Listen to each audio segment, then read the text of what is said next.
जय हिंद दोस्तों, स्वागत है आप सभी का जीएस की पाठशाला में। दोस्तों ये आर से संबंधित सीरीज है। ठीक है, जीएस और हिंदी दोनों दोनों के जो प्रैक्टिस सेट हैं वो मैंने करवाए हैं। ठीक है, ये 10वां सेट है। इसके पहले 9 सेट मैंने करवा रखे हैं, जीएस और हिंदी दोनों के करवा रखे हैं। अगर आपने नहीं देखा तो प्लेलिस्ट बनी हुई है, प्लीज़ आप उसको जाइए, देखिए और मूल्यांकन कीजिए। ठीक है, सेल्फ इवेल्युएशन कीजिए। सेल्फ इवेल्युएशन से आपका पता चलेगा कि आप कितनी और मेहनत करने की आवश्यकता है आपको। तो इसको आप हल कीजिए और बताइए कमेंट करके कि कितने प्रश्न आपके सही हो रहे हैं। ठीक है, ये टारगेट मैंने इसीलिए निर्धारित किया है कि आपको 85 प्लस नंबर आने से आप एकदम कन्फर्म हो जाएंगे कि आप जो है, आपका जो सिलेक्शन है वो एकदम तय हो जाएगा। ठीक है, अगर आप, मैंने एक स्ट्रेटजी वाला वीडियो भी बनाया है, अगर आप उसको देखते हैं और उस हिसाब से भी तैयारी करते हैं तो भी आपको सफलता ज़रूर प्राप्त होगी। मेहनत आपको करना पड़ेगा, बताने के लिए कोई कुछ भी बता देगा, लेकिन एग्जीक्यूशन जो होगा वो आपकी तरफ से होगा। ठीक है, तो इस वीडियो को लाइक कीजिएगा, शेयर कर दीजिएगा दोस्तों में, और चैनल पर नए हैं तो सब्सक्राइब करके बेल आइकन भी प्रेस कर लीजिएगा ताकि वीडियो का नोटिफिकेशन वगैरह आपको मिलता रहे। ठीक है, ये पीडीएफ मैं आपको टेलीग्राम चैनल पर सेंड कर दूंगा, आप वहाँ से ले सकते हैं। ये ध्येय आईएएस का टेस्ट सीरीज है, ये ध्येय आईएएस की। ठीक है, डीएससी की है और बेहतरीन प्रश्न दिए हुए हैं। चाहे हिंदी की बात करिए और चाहे आप जीएस की बात करिए, दोनों ही प्रश्न बहुत महत्वपूर्ण हैं। ठीक, दोनों ही टेस्ट सीरीज़ में, तो आप इसको देखिए। ठीक है, ये न सिर्फ यूपीपीएससी के लिए, आरओ के लिए महत्वपूर्ण है, बल्कि आपका जो यूपी पीसीएस का एग्ज़ाम, जो कि मतलब एकदम निर्धारित ही है कि मतलब 17 मार्च को होना है। ठीक है, तो वो डेट लगभग तय है और उन सभी परीक्षाओं के लिए महत्वपूर्ण है जहाँ पर जीएस पूछा जाता है। ठीक, तो चाहे वो स्टेट पीएससी हो, वनडे एग्जाम्स हो, कोई सा भी हो। चलिए शुरू करते हैं। इस वीडियो को लाइक करिएगा, शेयर कर दीजिएगा ज़्यादा से ज़्यादा लोगों में। ठीक है, लाइक शेयर सब्सक्राइब कम हो रहा है। ठीक है, थोड़ा मोटिवेशन बढ़ाइए आप लोग। ठीक है, ये 5वां टेस्ट है किसका, जीएस, जो आपका ये ध्येय आईएएस का, डीएससी का। ठीक है, वैसे ये 10वां है। ठीक, मैंने 5 यूथ के भी करवा रखे हैं, तो देखिए और नोट्स बना लीजिए इनको। जो आपके प्रश्न गलत हो रहे हैं ना, उनका जरूर नोट्स बनाइए, या जो आप छोड़ दे रहे हैं उनका नोट्स जरूर बनाइए। जो नहीं पता है, जो मैं कई बार व्याख्या में बताता हूँ, अगर आपको पता है तो बहुत अच्छी बात है, नहीं पता तो उसका नोट्स बना लीजिए। वही रिवीजन करना है बार बार आपको। ठीक, याद रखिएगा इस चीज़ को। बार बार मैं इसीलिए बताता हूँ क्योंकि ये चीज़ें ही करने से आपको सफलता मिलेंगी। चलिए देखिए, आज का पहला प्रश्न देखते हैं हम लोग पंचायती राज के बारे में। पंचायती राज के बारे में कुछ चीज़ें बेसिक बताता हूँ।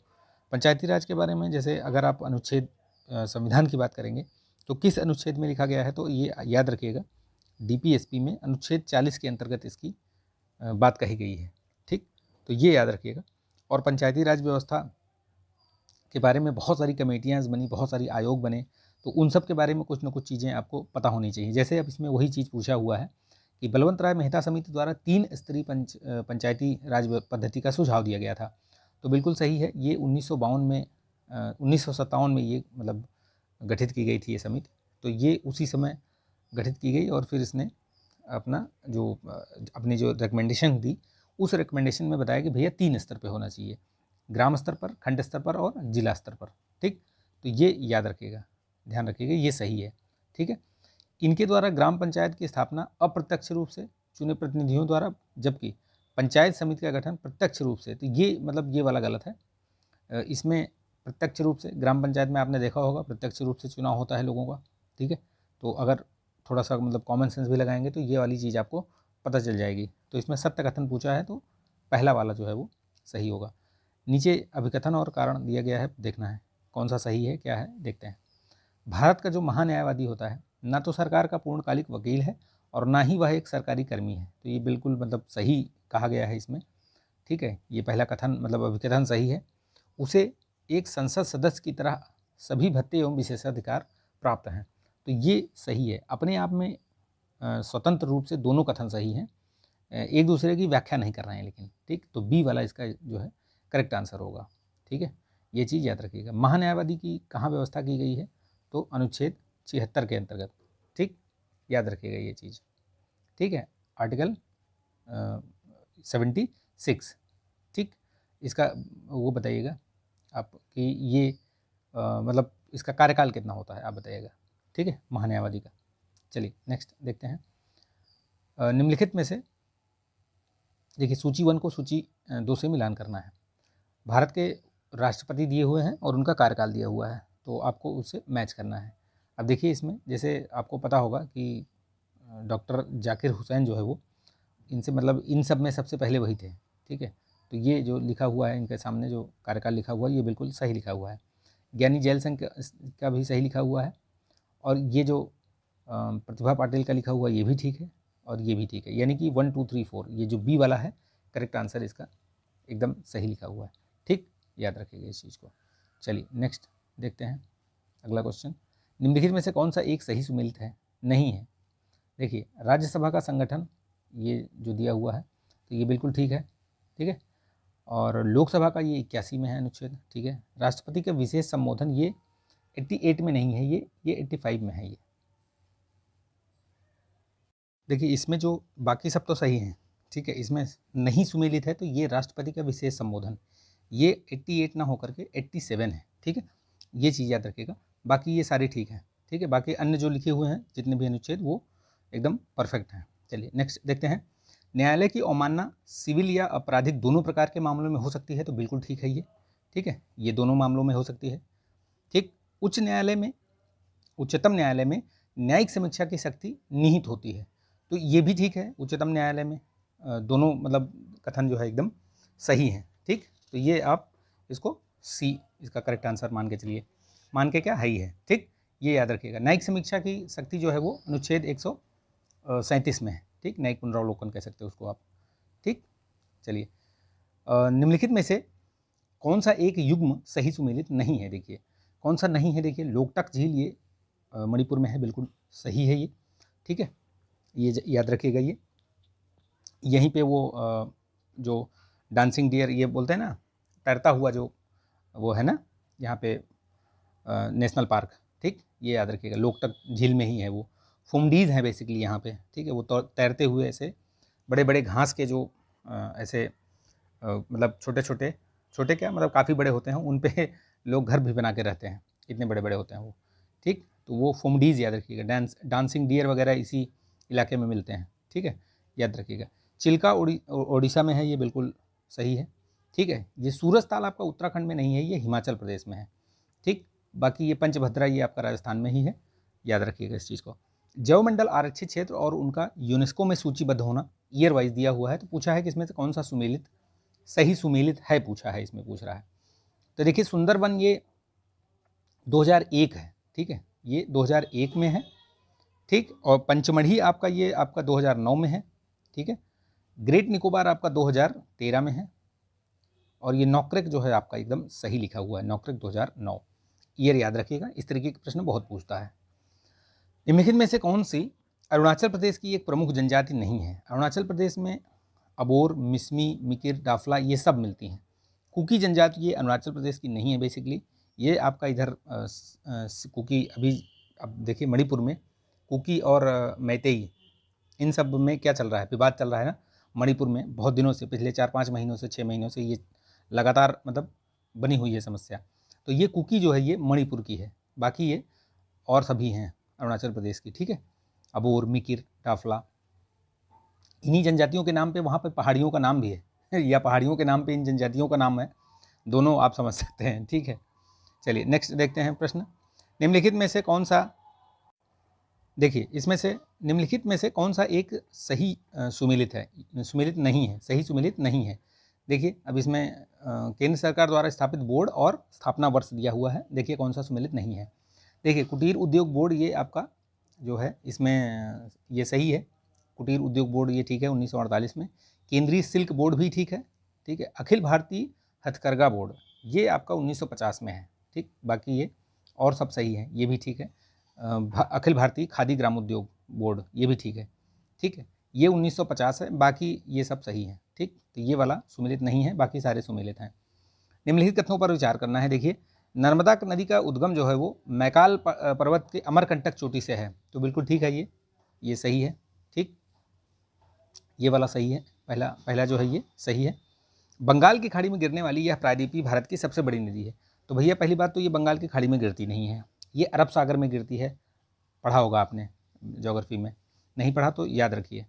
तापी, नर्मदा, ये 2 नदियाँ ऐसी हैं जो कि आपके अरब सागर में जाके गिरती हैं और एस्चुरी का निर्माण करती हैं। ठीक, तो ये गलत हो गया। आपका सत्य पूछ रहा है इसमें, सत्य कथन, तो ये आपका केवल 1 होगा। आप बताइए कमेंट करके मुझे कि बंगाल की खाड़ी में गिरने वाली प्रायद्वीपीय भारत की सबसे लंबी नदी है कौन सी? आप कमेंट करके बताएंगे। ठीक है, निम्नलिखित कथनों में से कौन सा सही है? सभी राज्यसभा धन विधेयक में संशोधन कर सकती है।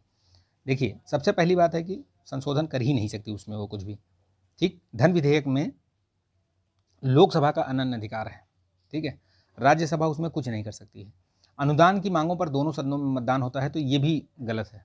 ठीक, तो ये दोनों सत्य पूछा है, तो इनमें से ना तो एक सही है और ना ही 2 सही है, दोनों याद रखिएगा। भारतीय संविधान में निम्नलिखित अनुच्छेदों में से किस एक के द्वारा राज्य कार्य के अधिकारों को सुनिश्चित करने के लिए प्रभावी प्रावधान करता है? देखिए, समझिए इसमें, भारतीय संविधान निम्नलिखित अनुच्छेदों में से किस एक के द्वारा राज्य कार्य के अधिकार को सुनिश्चित करने के लिए प्रभावी प्रावधान करता है? कहने का मतलब इसमें यह है कि कौन सा ऐसा अनुच्छेद है जो कि किसी मतलब राज्य के कार्य के अधिकारों को सुरक्षित करता है, वो अनुच्छेद 41 है। ठीक है, ये चीज़ याद रखिएगा, डीपीएसपी में। ठीक, भारतीय संविधान में राज्यपाल द्वारा राष्ट्रपति के विचारार्थ विधेयक सुरक्षित रखना किस देश के संविधान से लिया गया है? तो ये आयरलैंड के संविधान से लिया गया है, ये याद रखिएगा। मैंने अभी टेलीग्राम चैनल पर इसका पूरा एक लिस्टिंग डाल दिया है कि कौन से देश से क्या विशेषताएं ली गई हैं। ठीक है, अगर कुछ बच भी रही हैं तो उसको मैं एक वीडियो में कवर करा दूंगा। वैसे अगर आपने ताबड़तोड़ या जो पॉलिटी वाला वीडियो है अगर आपने देखा है तो ये सारी चीज़ें मैंने उसमें करवा रखी हैं। बाकी आप लोग उसको देखिए और आप उसको रिवीजन करते रहिए। ठीक है, तो ये याद रखिएगा। ठीक, ये ध्यान में रखिएगा। वैसे आप देखिए, ये जो राज्यपाल के द्वारा राष्ट्रपति के विचारार्थ जो विधेयक सुरक्षित किया जाता है वो कौन सा अनुच्छेद है? तो अनुच्छेद वैसे देखा जाए तो ये अनुच्छेद मतलब जैसे 111 के तहत तो राष्ट्रपति के लिए आता है। ठीक है, विधेयक का जो अनुमति और ये सब देते हैं। ठीक है, राज्यपाल के लिए अनुच्छेद 200 है और जो सुरक्षित रखता है वो 201 में है। ठीक, ये चीज़ याद रखिएगा। ठीक है, नेक्स्ट देखते हैं हम लोग। संविधान के अनुच्छेद 103 के अनुसार निर्वाचन में भ्रष्ट आचरण के कारण कोई सदस्य सदन का सदस्य होने के लिए अनर्ह हो गया है या नहीं, इस प्रश्न का विनिश्चय राष्ट्रपति द्वारा किया जाता है। किसके आधार पर किया जाता है? तो निर्वाचन आयोग की सलाह पर किया जाता है।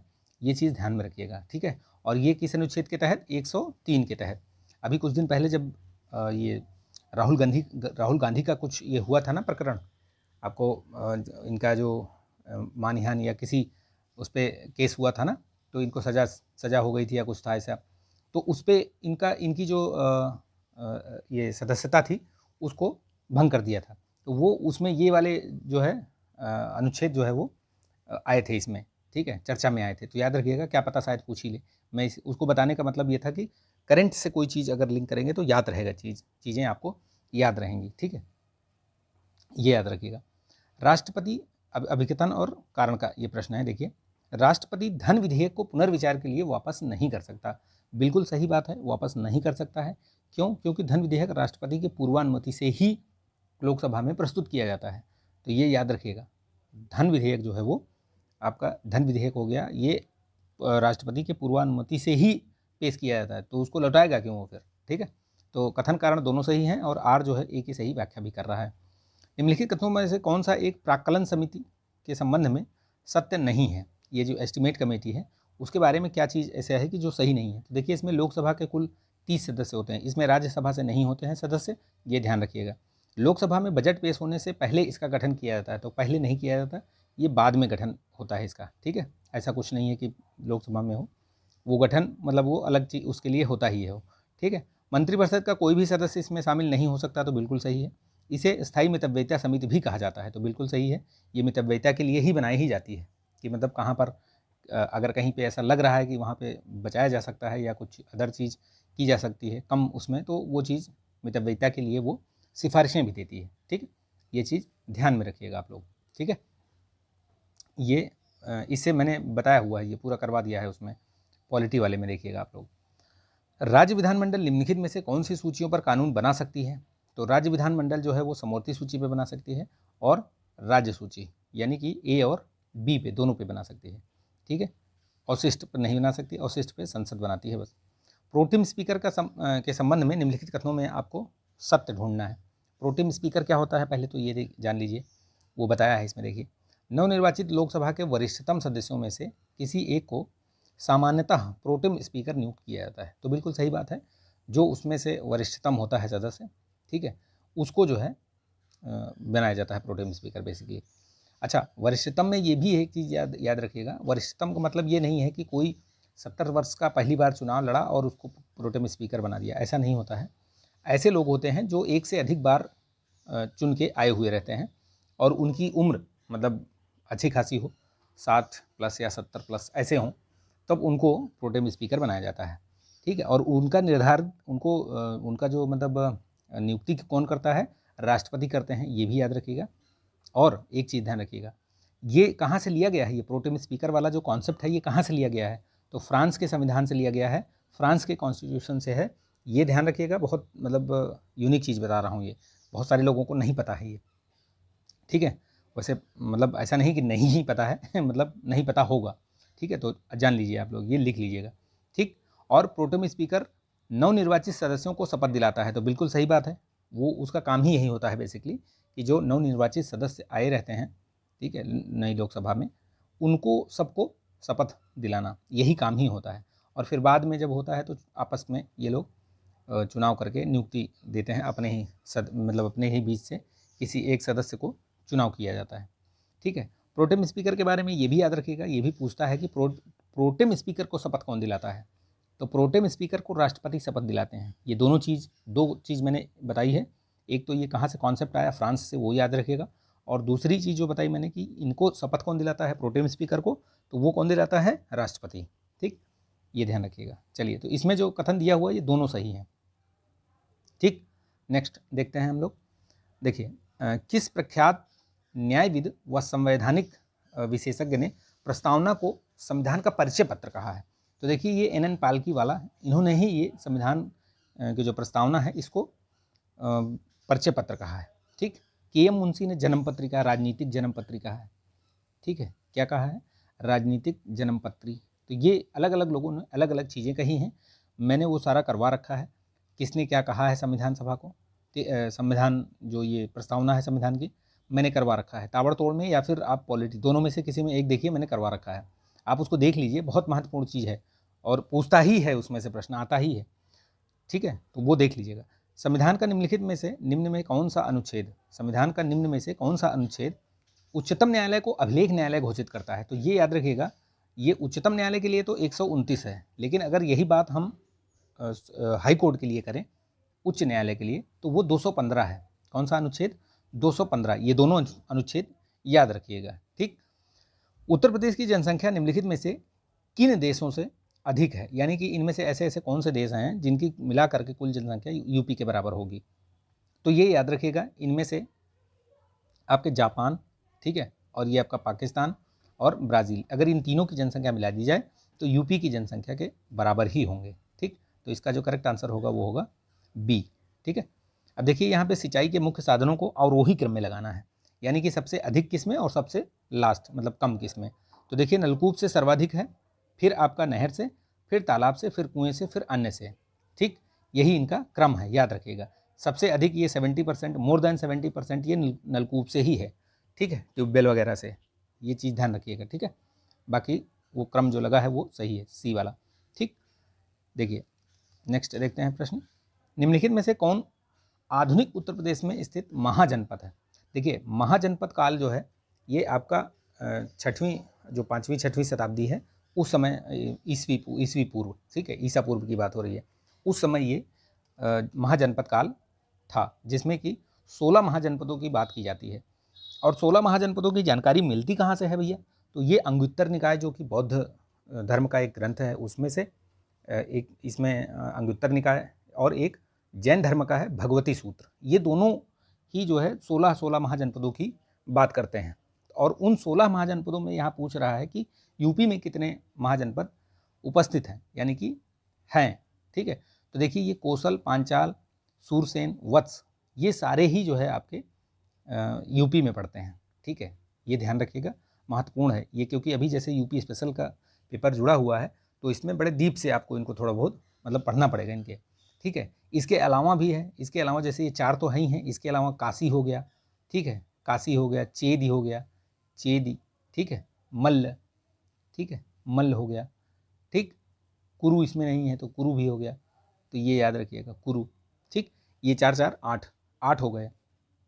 और 10 गणराज्यों की बात हो रही है, 10 गणराज्य, उनमें से 7 जो है यूपी में है, ठीक है, तो वो भी याद रखिएगा, ठीक। चलिए नेक्स्ट देखते हैं। उत्तर प्रदेश में जमींदारी उन्मूलन कानून 1950 ये लागू कब हुआ था? पारित तो हुआ था, लेकिन लागू कब हुआ था? तो ये 1 जुलाई 1952 से लागू हुआ था, ये चीज़ ध्यान रखिएगा, ठीक। जमींदारी उन्मूलन ये बेसिकली जो आपका टेनेंसी एक्ट ये सब आया था ना, ये भूमि सुधार वाला, ठीक है, लैंड रिफॉर्म से रिलेटेड हैं ये सब, ये सारी चीज़ें, ठीक है। मेंस का टॉपिक है ये, बहुत मतलब प्रश्न काफ़ी पूछे भी जाते हैं, ठीक है। भारतीय राष्ट्रीय कांग्रेस के उत्तर प्रदेश में हुए सम्मेलनों में से कौन सा एक युग्म सही सुमेलित नहीं है? कीवर्ड्स जरूर ध्यान रखिएगा, नहीं तो गलत हो जाएगा। लखनऊ में 1892 में हुआ था, उसके जो अध्यक्ष थे, पूछ रहा है इसमें क्या बता रहा है कि आरसी दत्ते ही थे, आपको देखिए बताना है इसमें कि कौन सा जो सुमेलित नहीं है, तो ये आरसी दत्त ठीक है 1892 वाले। इलाहाबाद में ये 1910 में ये विलियम बेडनबर्ग, ये भी ठीक है, ठीक है। लखनऊ में जो हुआ था ये जवाहरलाल नेहरू नहीं थे उसमें, देखिए लखनऊ में जो 1916 में हुआ था इसमें समझौता हुआ था, देखो लखनऊ समझौता के नाम से ये फेमस है, तो इसमें जो ये थे ये अध्यक्ष ये नहीं थे, इनकी अध्यक्षता नहीं थी, इसमें जो है अलग ये थे, ये तो 1936 में थे जवाहरलाल नेहरू, ठीक है, ये याद रखिएगा। इसमें कौन था? अंबिका चरण मजूमदार थे इसमें, इनका नाम भी याद रखिएगा, अंबिका चरण मजूमदार, ठीक है। और बाकी ये बनारस वाले में ये गोपाल कृष्ण गोखले, ये ठीक है, गांधी के पॉलिटिकल गुरु, ठीक, इनका नाम याद रखिएगा।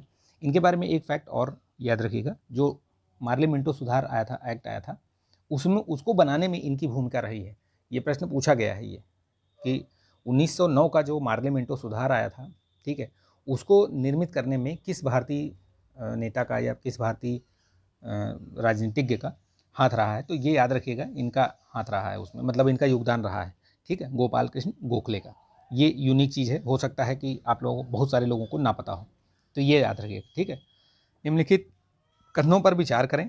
मध्य प्रदेश से 3 तरफ से घिरा हुआ उत्तर प्रदेश का जो जिला है वो एकमात्र ललितपुर, तो बिल्कुल सही है। अगर आप यूपी का मैप देखिए, अगर आप ऐसे, ठीक है, ऐसे देखिए, अगर देखेंगे ऐसे, तो ये यहाँ पे ललितपुर पड़ता है यहाँ पे, ठीक है। ये ललितपुर 3 तरफ से पूरा एमपी से घिरा हुआ है, ठीक है, दशावतार मंदिर भी यहीं है, ठीक, ये याद रखिएगा। उत्तर प्रदेश की सीमा से लगा जो सबसे छोटी सीमा वाला राज्य है वो हिमाचल प्रदेश है, तो दोनों कथन ये बिल्कुल फिट हैं, एकदम सही है, ठीक, याद रखिएगा। स्वतंत्र भारत के निम्न प्रधानमंत्रियों में से किसका निर्वाचन क्षेत्र उत्तर प्रदेश रहा है? तो चंद्रशेखर साहब का भी रहा है, वीपी सिंह साहब का भी रहा है, लाल बहादुर शास्त्री भी रहे हैं, ठीक है, नरेंद्र मोदी जी भी रहे हैं, ठीक है, और ये चौधरी चरण सिंह भी, तो ये सारे ही हैं उपरोक्त में, ये सारे ही हैं, ठीक है। तो ये सभी लोगों का निर्वाचन क्षेत्र जो है वो यूपी में रहा है कहीं ना कहीं, ठीक, याद रखिएगा। अभी जो है ये नरेंद्र मोदी जी हैं, इनका जो है ये वाराणसी निर्वाचन क्षेत्र है इनका, ठीक, याद रखिएगा। नेक्स्ट देखते हैं, उत्तर प्रदेश में ई डिस्ट्रिक्ट परियोजना इसकी शुरुआत कब हुई थी? तो ये याद रखिएगा 2009 में, ठीक है, ई डिस्ट्रिक्ट परियोजना, ये महत्वपूर्ण है, ध्यान रखिएगा। निम्नलिखित में से कौन सा एक युग्म सही सुमेलित नहीं है? देखिए अब इसमें ये बेसिकली दिया हुआ है 1857 की जो क्रांति हुई थी उसके नेतृत्वकर्ता कहाँ कहाँ कौन से स्थान पर कौन नेता रहे हैं, नेतृत्वकर्ता रहे हैं, और उनका स्थान दिया हुआ है, ठीक है। ये सारे ही जो दिए हुए नेतृत्वकर्ता ये सब 1857 में इनकी भागीदारी रही है, और वो पूछा है स्थान कि कौन सा मैच नहीं है, ठीक है। तो देखिए देवी सिंह मथुरा, कदम सिंह ये मेरठ, ये मौलवी लियाकत अली ये आपके फैज़ाबाद में नहीं रहे, फैज़ाबाद में आपके जो है अहमदुल्ला रहे हैं, ठीक है, मोहम्मद अहमदुल्ला, ठीक है। तात्या टोपे ये कालपी में, ठीक है, ये जो है प्रयागराज में रहे, बेसिकली इलाहाबाद रहा है इनका, इलाहाबाद वाला क्षेत्र, ठीक है, ये ध्यान रखिएगा, ठीक। निम्नलिखित उत्तर प्रदेश का निम्नलिखित में से कौन सा जिला नेपाल के साथ सीमा साझा नहीं करता? देखिए खीरी करता है, पीलीभीत भी करता है, महाराजगंज भी करता है, आपका ये शाहजहाँपुर नहीं करता है, ये ध्यान रखिएगा।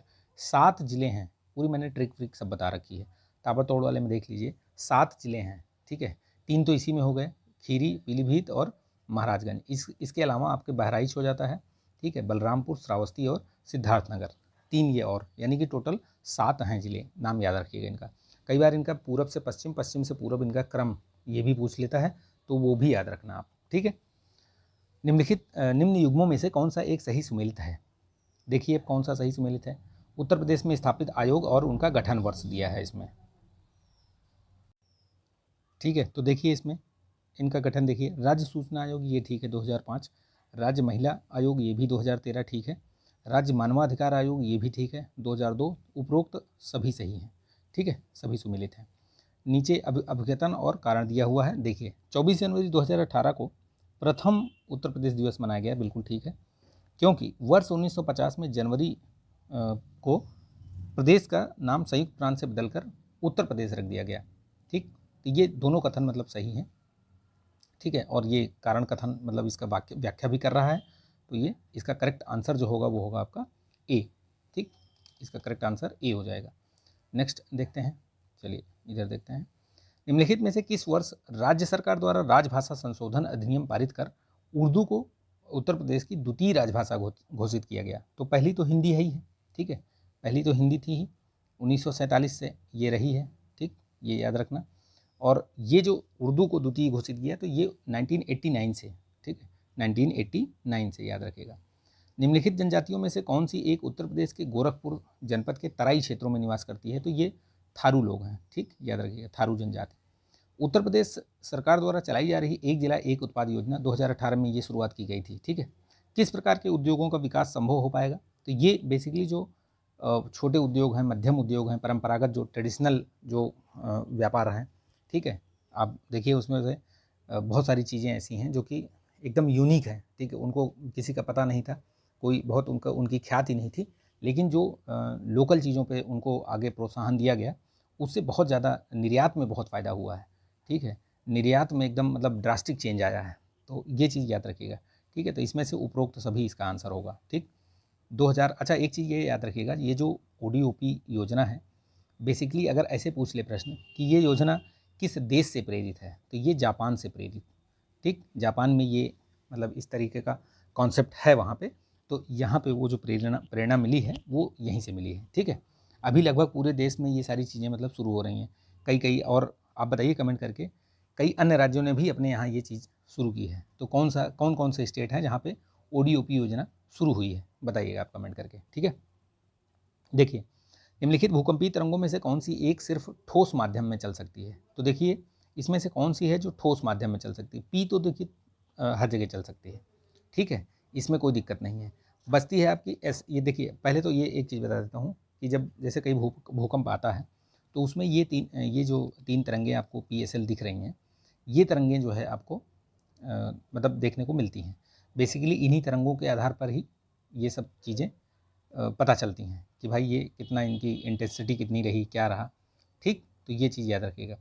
तो इसमें से जो पी तरंग होती है इसको जो है अनुदैर्ध्य तरंग भी बोलते हैं, ठीक है। ये आपकी ठोस में भी चल सकती है, द्रव में भी चल सकती है, ठीक, अनुदैर्ध्य तरंग बोलते हैं।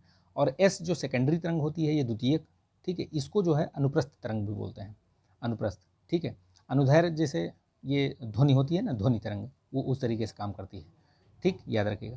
और ये एस तरंग जो है सिर्फ ठोस में चलती है, ठीक है। एल तरंगे जो धरातल पर आती हैं और ये काफ़ी विनाशकारी होती हैं, ये एल तरंगे, ठीक, ये याद रखिएगा। 90 डिग्री रिज, ये रिज है, ये कटक 90 डिग्री ईस्ट रिज, ये कहाँ पाए जाते हैं? तो ये अंडमान निकोबार के पास में ही है, ये हिंद महासागर में, ठीक है, याद रखिएगा। निम्नलिखित में से कौन सा युग्म सुमेलित नहीं है? देखिए तो यहाँ पे डेन्यूब ये ब्लैक फॉरेस्ट उद्गम स्रोत बेसिकली बताया है, ठीक है। ब्लू नील ये विक्टोरिया झील से नहीं है, वाइट नील यहाँ से निकलती है, याद रखिएगा, वाइट नील, श्वेत नील जो है वो विक्टोरिया झील से निकलती है। मिसिसिपी ये ठीक है, इटास्का झील, ये यांगसी आपकी, ये तिब्बत पठार, बाकी सही है। ये ब्लू वेल वाली ये गलत है, ये याद रखिएगा। ये इथियोपिया पे टना झील आपने सुनी है? टना झील कहाँ पे है? इथियोपिया में टना झील या टाना झील, जो भी आप उच्चारण करें इसका, ठीक है, इथियोपिया से, वहाँ से निकलती है ये, ठीक। देखिए अभिकथन और कारण, हरमट्टन पवा को डॉक्टर विंड के नाम से भी जाना जाता है, तो बिल्कुल सही है, ठीक है, क्योंकि यह अफ्रीका के पश्चिम तट की आर्द्र और शुष्क वायु में शुष्कता लाकर मौसम को स्वास्थ्यप्रद बनाती है। तो बिल्कुल ठीक है, दोनों इसके कथन कारण दोनों सही हैं और ये आर इसकी ए की व्याख्या भी कर रहा है। ठीक, निम्नलिखित कथनों पर विचार करना है। पृथ्वी से परावर्तित ऊष्मा को भौमिक विकिरण कहा जाता है। देखिए इसमें भौमिक विकिरण कहा जाता है। तो देखिए इसमें भौमिक विकिरण जो है और भौमिक विकिरण दीर्घ तरंगों वाला होता है। तो इसमें ये सत्य कथन पूछा है, तो दोनों भौमिक या पार्थिव जो भी बोल सकते हो आप बोल सकते हैं। ठीक है, पार्थिव कहीं कहीं आपको पार्थिव भी लिखा मिल जाए तो घबराइएगा नहीं। ठीक है, पार्थिव विकिरण तो वो भी वही चीज़ है जो भौमिक है। तो ये दोनों कथन सही है। ठीक है, भौमिक विकिरण जो होता है वो दीर्घ तरंग वाला होता है और जो सौरिक विकिरण होता है वो लघु तरंग वाला होता है। तो दोनों याद रखिएगा। ठीक, ये कई बार वाक्य में या वैसे भी पूछ लेता है। तो ये कथन दोनों कथन सत्य हैं। निम्नलिखित कथनों पर युग्मों पर विचार करिए। आप देखिए इसमें बोला है कि जनजातियां और निवास स्थान। बुशमैन ये कालाहारी मरुस्थल, ये बिल्कुल ठीक है। पिग्मी आपके ये कांगो बेसिन, बिल्कुल सही है। बद्दू आपके ये आपके सहारा मरुस्थल। ठीक है, तो ये सारे ही सुमेलित हैं। ठीक, मैंने पूरा करा रखा है। ताबड़तोड़ वाली सीरीज़ देखिए, उसमें जनजातियों से रिलेटेड मैंने पूरा करवा रखा है वो सब। ठीक है, दक्षिण अमेरिका महाद्वीप के पश्चिमी तटवर्ती क्षेत्रों में समुद्री पक्षियों से प्राप्त खाद्य को क्या कहा जाता है? तो ये याद रखिएगा। इसमें अलग अलग जगह मतलब जो ये नाम दिए हुए हैं अलग अलग हैं ये सारे। जो आंसर जो होगा इसका ये होगा ग्वानो। ये खाद्य को क्या बोलते हैं जो समुद्री पक्षियों से प्राप्त होती है?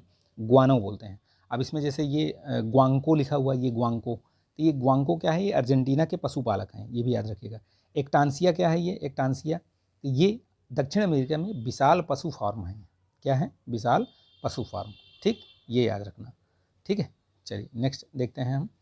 देखिए इसमें निम्नलिखित में से कौन सा एक मध्य अमेरिकी देश नहीं है? देखिए तो देखिए निकारागुआ भी है, अल सल्वाडोर भी है, बेलीज भी है। गुयाना नहीं है। गुयाना बेसिकली आपका ये दक्षिण अमेरिका में पाया जाता है। ये आपका मध्य अमेरिकी नहीं है। ठीक, ये ध्यान रखना। निम्नलिखित युग्मों में से कौन सा एक सही सुमेलित नहीं है? देखिए वन्यजीव संरक्षण अधिनियम, ये ठीक है 1972 में। वन संरक्षण अधिनियम ये 1980 ठीक है। पर्यावरण संरक्षण अधिनियम ये अम्ब्रेला एक्ट ये ठीक है 1986। जैव विविधता अधिनियम ये 2002 है। ठीक है, जैव विविधता अधिनियम जो है ये 2002 का है, यही वाला सुमेलित नहीं है। निम्नांकित घास के मैदान में कौन सा एक युग्म एक ही वर्ग से संबंधित है? तो देखिए इसमें कौन सा है जो एक ही वर्ग से संबंधित है? कहने का मतलब है देखिए ये जो घास के मैदान होते हैं बेसिकली इनके जो है ये देखिए ये पिछले वाले वीडियो में मैंने ये ग्रास लैंड वाला ये बताया भी था मैंने पूरा। ठीक है, इसमें फिर से मैं बता देता हूँ। देखिए जैसे ये घास के जो प्रदेशीय बायोम होते हैं वो दो टाइप के होते हैं। कौन कौन से? एक उष्ण होते हैं, ठीक है, उष्णकटिबंधीय जिसको बोलते हैं, और एक शीतोष्ण होते हैं। ठीक है, शीतोष्ण दो टाइप के होते हैं। ठीक है, तो उष्णकटिबंधीय में क्या होता है? उष्णकटिबंधीय को जैसे सवाना प्रकार के घास के बायोम भी बोलते हैं। और इसमें क्या है बेसिकली जो होते हैं ये लानोस, ठीक है, लानोस, कैंपोज, ठीक है, कैंपोज और पार्कलैंड, ये एक टाइप के हैं। ये सब उष्ण वाले हैं। लानोज आपका वेनेजुएला और आपका कोलंबिया में, ठीक है, कैंपोज आपका ब्राज़ील में, और पार्कलैंड ये आपका अफ्रीका में पाए जाते हैं। ठीक है, तो उसमें बेसिकली यही पूछ रहा है कि एक ही वर्ग के कौन से हैं। तो देखिए जो कंपोज और सवाना मैंने अभी बताया ना आपको, कंपोज और सवाना ये एक ही वर्ग के हैं। ठीक है, उष्णकटिबंधीय ये घास के मैदान हैं। ठीक है, इसीलिए बाकी जैसे स्टेपीज हो गया, प्रेरी हो गया, ये डाउन्स हो गया, ये सब क्या हैं? ये सब शीतोष्ण वाले हैं। ठीक है, प्रेरी आप अमेरिका में, पंपाज अर्जेंटीना में, स्टेपी यूरोप में, वेल्ड आपका दक्षिण अफ्रीका में, डाउन्स आपका ऑस्ट्रेलिया में, कैंटरबरी आपका न्यूजीलैंड में, पुस्टाज हंगरी में, ये सब याद रखिएगा। ठीक, इंद्रावती, प्राणहिता और मंजरा किसकी सहायक नदियां हैं? तो देखिए ये किसकी? इंद्रावती, प्राणहिता, मंजरा ये सब किसकी हैं? ये तो ये गोदावरी के हैं। ठीक है, गोदावरी के हैं, ये याद रखिएगा। ठीक है, पूरा ये मैंने उसमें करवा रखा है। अगर आप देखेंगे तो सारे में मैंने करवा रखा है। ये ताबड़तोड़ वाली जो सीरीज़ है, ठीक है, उसको देख लीजिए। केंद्रीय तंबाकू अनुसंधान संस्थान ये CTRI जो है वो कहाँ है? तो राजमुंदरी में है, याद रखिएगा। भारतीय मानक समय की यामोत्तर रेखा जो होती है, ठीक है, 42.5 जो डिग्री है, ये कहाँ से गुजरती है? किन किन मतलब राज्यों से होकर गुजरती है? ठीक है, तो ये याद रखना कहाँ कहाँ से जाती है ये। तो अब देखिए इसमें सबसे पहले तो यूपी से तो जाती ही है। ठीक है, ऐसे ऊपर से शुरू करिए यूपी से, उसके नीचे क्या आता है? MP आता है। ठीक है, उसके नीचे MP आता है।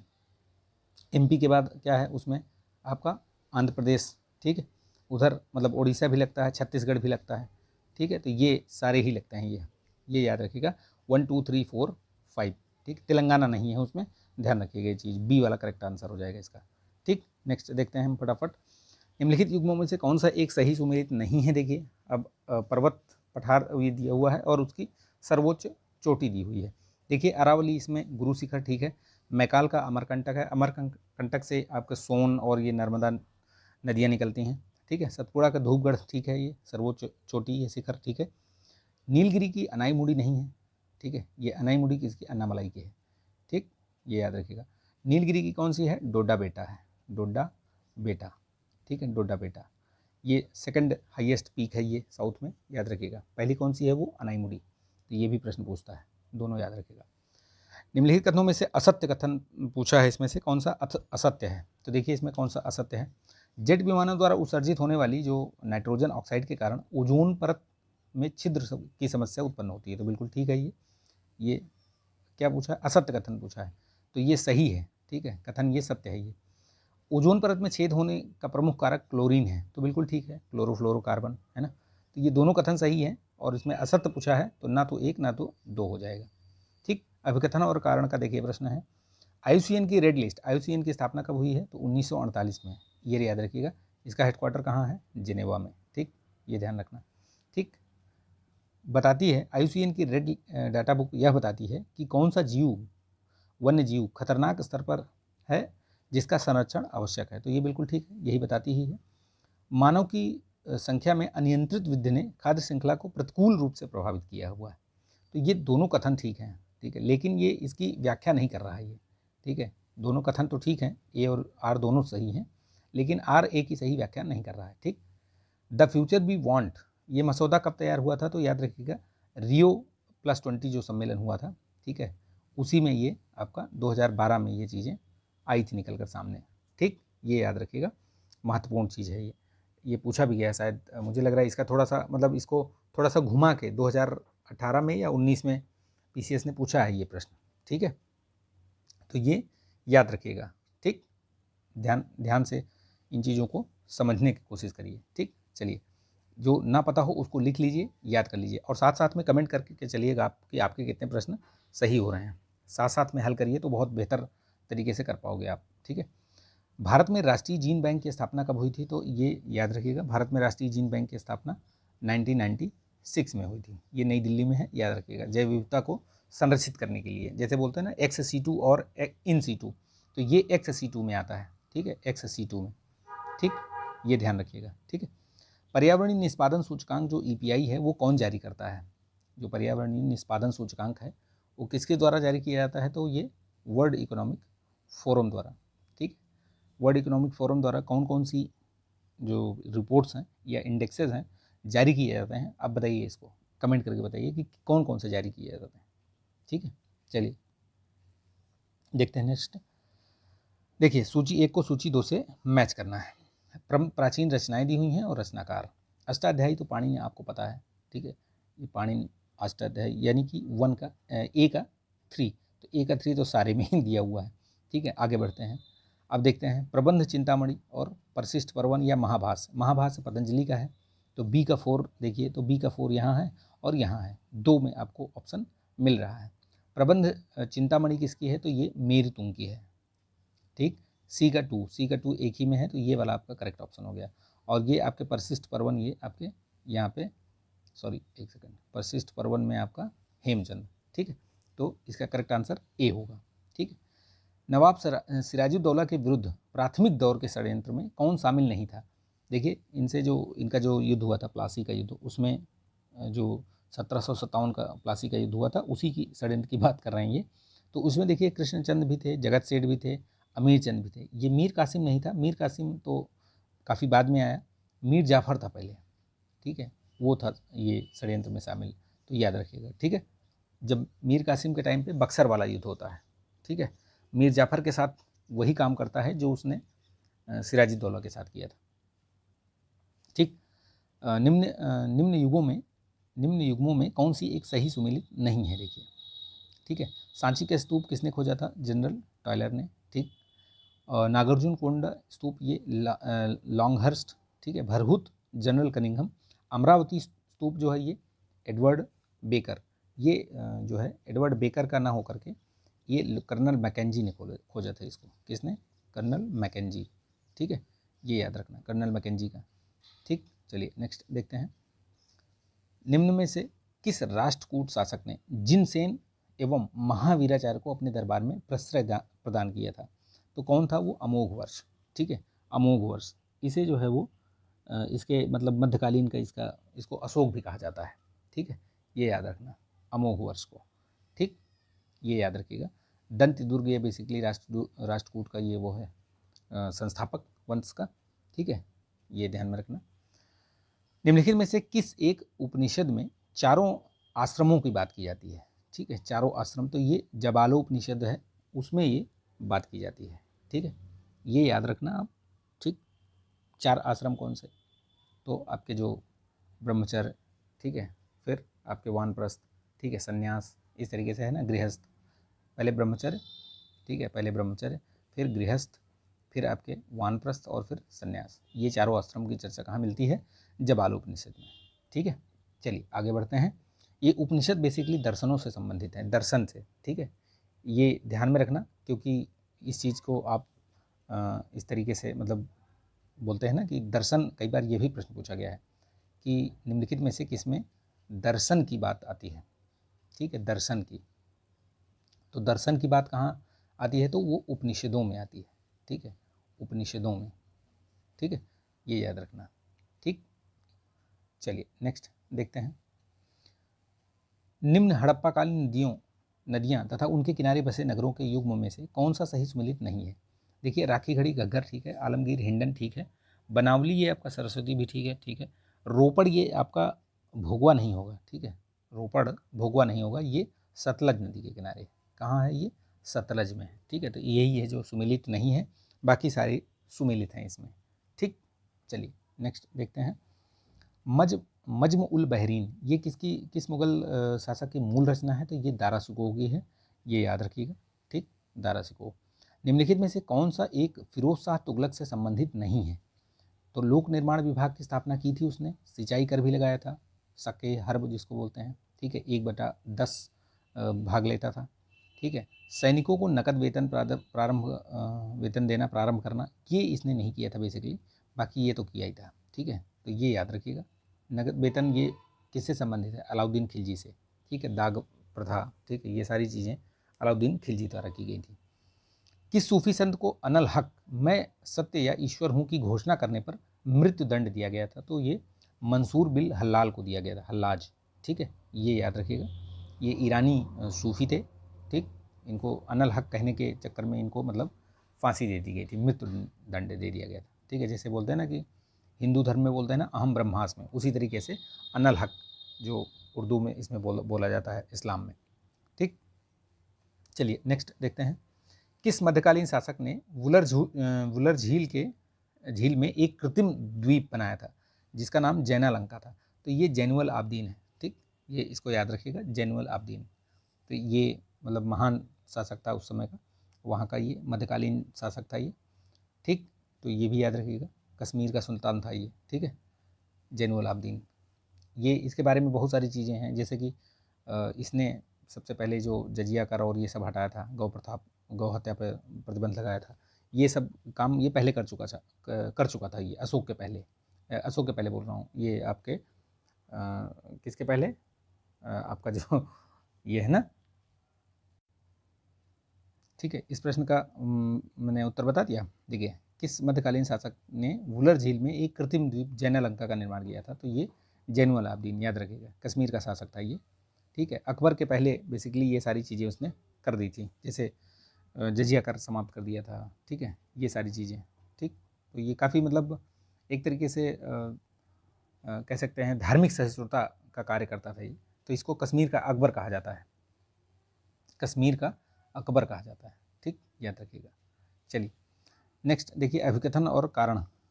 तो इसमें अभिकथन कह रहा है कि भारत में राष्ट्रीय आंदोलन के विकास में जाति प्रथा को कमज़ोर करने में महत्वपूर्ण भूमिका निभाई। जो भारतीय राष्ट्रीय आंदोलन रहा है उसने जाति प्रथा को कमज़ोर किया है, ऐसा कह रहे हैं। क्यों? क्योंकि राष्ट्रीय आंदोलन के तमाम संस्थाओं का विरोधी था, जो उन तमाम संस्थाओं का विरोधी था जो भारतीय जनता को बांट कर रखती थी। तो बिल्कुल सही है, दोनों ये कथन कारण दोनों सही हैं, और ये आपका आर जो है एक ही सही व्याख्या भी कर रहा है। डॉक्टर बी आर अम्बेडकर द्वारा प्रकाशित समाचार पत्र, याद रखिएगा, मूक नायक इन्हीं का है। किस में ये प्रकाशित हुआ था? तो ये याद रखिएगा, मराठी में, ये मूक नायक। ठीक। अंग्रेज डच के, अब इसमें कथन दिया हुआ नेक्स्ट प्रश्न में, निम्नलिखित कथनों पर विचार करिए। अंग्रेज जो है वो डच के बाद भारत आए थे। ठीक है, इनका एक क्रम है, याद रखिएगा, पीडी, बीडी, एफएस, ये क्रम याद रखिएगा। ठीक है, सबसे पहले आपके कौन आए थे? ये पुर्तगाली आए थे। ठीक है, फिर डेनिश आए थे, फिर ब्रिटिश आए थे, फिर डच आए थे, फिर फ्रांसीसी आए थे, फिर स्पेनिश आए थे। ये क्रम इनका याद रखिएगा, पीडी, बीडी, एफएस। ठीक, तो याद रहेगा। अब इसमें जो बोल रहा है, क्या सही बोल रहा है?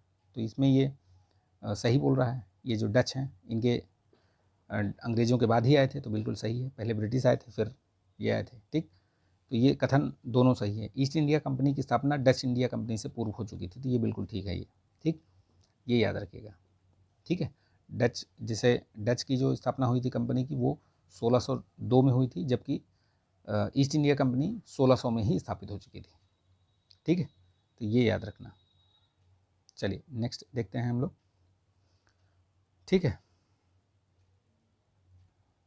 नेक्स्ट देखिए हैं, नेक्स्ट अगला प्रश्न देखिए। इसमें निम्नलिखित में से किस वायसराय के समय सर रिचर्ड स्ट्रैची की अध्यक्षता में अकाल आयोग का गठन किया गया था? तो याद रखिएगा, ये अकाल आयोग जो है वो लिटन के समय पे ये हुआ था। ठीक है, लिटन, लॉर्ड लिटन। ठीक, अकाल आयोग ये 1880 में स्थापित किया गया था। ठीक है, चलिए नेक्स्ट देखते हैं।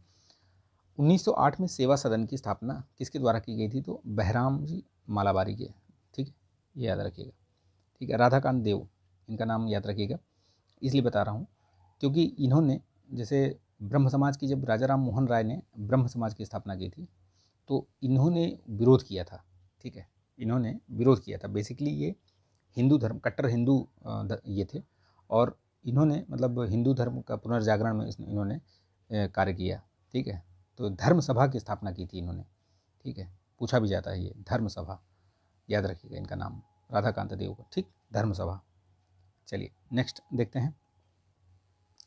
1 अगस्त 1920 को असहयोग आंदोलन प्रारंभ किया गया। इस आंदोलन से असंतुष्ट होकर निम्नलिखित में से किन नेताओं ने कांग्रेस छोड़ दी? तो देखिए, बिपिन चंद्र पाल, एनी बेसेंट, मोहम्मद अली जिन्ना, इन तीनों लोगों ने, मतलब उपरोक्त सभी ने कांग्रेस छोड़ दी थी। अखिल भारतीय किसान सभा का प्रथम अधिवेशन 1936 में किसकी अध्यक्षता में हुआ था? तो याद रखिएगा, स्वामी सहजानंद, और इसके जो पहले सचिव थे वो NG रंगा थे। ठीक, याद रखिएगा। निम्नलिखित कथनों पर विचार करना है, घटनाओं पर विचार करना है, और कालानुक्रमानुसार उनको लगाना है। देखिए, साइमन कमीशन का गठन कब हुआ था? मैंने पहले भी बताया है, 1927 में।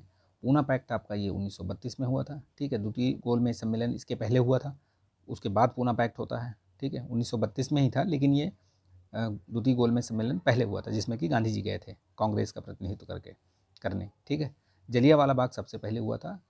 ठीक, याद रखिएगा, ये आपका 13 अप्रैल 1919 में। तो क्रम जो लगाएंगे, सबसे पहले 4 आएगा, फिर उसके बाद आपका क्या आएगा? 4 के बाद 1 आएगा, क्योंकि साइमन कमीशन का गठन 1927 में हुआ था। तो 4132। ठीक, ये चीज़, ऐसा क्रम बनेगा। ठीक है, ईयर मैंने बता दिया, लिख लीजिएगा उसको आप। निम्नलिखित युग्मों पर आपको देखना है इसमें कौन सा है सही। देखिए, इसमें से बंच ऑफ ओल्ड लेटर्स, ये किसकी है ये पुस्तक? तो ये जवाहरलाल नेहरू की है। ठीक है, लाइफ डिवाइन, ये ठीक है। इंडियन फिलॉसफी इनकी नहीं है। द रिडल्स इन ये हिंदुइज्म, ये BR अम्बेडकर की है। ठीक, बाकी सही है। ये इंडियन फिलॉसफी बेसिकली अलेक्जेंडर डफ की नहीं है। ये आपकी इंडियन फिलॉसफी की लेखक कौन है? डॉक्टर S राधाकृष्णन है। ठीक, ये याद रखिएगा, डॉक्टर S राधाकृष्णन। ठीक है, नाम याद रखिएगा। निम्नलिखित में से किस नेता ने मार्लिमेंटो सुधार में, हाँ देखिए, ये मैंने शायद अभी थोड़ी देर पहले ही बताया था, इसी में पूछा गया था। ये किस नेता ने, भारतीय नेता ने मार्लिमेंटो सुधार, जो भारत परिषद अधिनियम 1909 आया था, उसको तैयार करने में भूमिका निभाई थी? तो ये गोपाल कृष्ण गोखले, इनका नाम याद रखिएगा। ठीक है, गोपाल कृष्ण गोखले, ये इंग्लैंड में गए थे, ये जब बन रहा था उसमें इन्होंने सहयोग किया था, बताया जो भी किया हो, लेकिन उसमें ये थे सम्मिलित। निम्नलिखित में से कौन सा एक युग्म सही सुमेलित नहीं है? देखिए, ठीक है, कौन सा नहीं है? तो व्यय कर, ये देखिए व्यय कर। ठीक है, नेक्स्ट क्वेश्चन देखते हैं हम लोग। यहाँ पे 75वां क्वेश्चन है कि इसमें देखिए कुछ सिद्धांत दिए हुए हैं और उनके प्रतिपादक के बारे में पूछा है कि कौन सा इसमें से सही सुमेलित नहीं है। ठीक है, तो देखिए इसमें व्यय कर के बारे में ये एन केल्डार का है, बिल्कुल ठीक है। जीरो बेस बजटिंग ये पीटर पायर ने ही दिया था, बिल्कुल ठीक है। ये क्षतिपूर्वक जो राजकोषीय सिद्धांत है ये एडोल्फ वैगनर का नहीं है, जॉन मेनार्ड कीन्स का है, ये कीन्स का। ठीक है, याद रखिएगा, बहुत जाने माने अर्थशास्त्री रहे हैं। ठीक, तो और ये टोबिन टैक्स ये जेम्स टोबिन का, तो बिल्कुल सही है, ये वाला गलत है, बाकी सही है। ठीक है, निम्नलिखित में से कौन मौद्रिक नीति के मात्रात्मक उपकरण नहीं है? तो मात्रात्मक, और एक होता है क्वालिटेटिव और एक होता है क्वांटिटेटिव। तो ये जो पूछ रहा है इसमें मात्रात्मक यानी क्वालिटेटिव पूछ रहा है। ठीक है, क्वांटिटेटिव, ठीक, एक गुणात्मक और एक मात्रात्मक। ठीक, तो इसमें जो मात्रात्मक की बात कर रहा है तो इसमें ये CRR, रेपो रेट और ये OMOs, ठीक है, ओपन मार्केट ऑपरेशंस, ये सभी के जरिए तरलता, देखिए तरलता मौद्रिक नीति होती क्या है बेसिकली, RBI द्वारा ये जारी की जाती है, मतलब क्वार्टरली। ठीक, इसकी समीक्षा की जाती है। और इसमें क्या होता है, इसको देखिए इसमें करता क्या है, इसमें ऐसी चीज़ें करता है वो, जैसे CRR को बढ़ा दिया, RR को बढ़ा दिया या घटा दिया, इसको बढ़ा दिया, तो इससे क्या होता है मार्केट में तरलता की बढ़ोतरी होती है या कमी होती है। अगर वो कोई चीज़ बढ़ा देगा, यानी कि जैसे मान लीजिए रेपो रेट बढ़ा दिया वो, ठीक है, रेपो रेट अगर उसने बढ़ा दिया तो क्या होगा, पहले रेपो रेट समझ लीजिए, थोड़ा सा बेसिक बता देता हूँ कि हो सकता है आप में से बहुत सारे लोगों को ना पता हो कि रेपो रेट क्या होता है। रेपो रेट वो होता है, ऐसे मतलब लेमन भाषा में समझिए, जैसे आप किसी को उधार देते हैं तो जो उससे आप ब्याज लेते हैं किस रेट पे दे रहे हैं, मतलब भाई मैं 5% पे दूंगा, मैं 3% पे दूंगा, इस तरीके से। ठीक है, वही होता है रेपो रेट।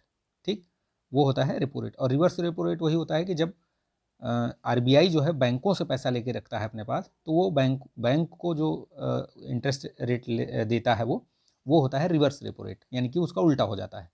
ठीक, ये है रेपो रेट और रिवर्स रेपो रेट।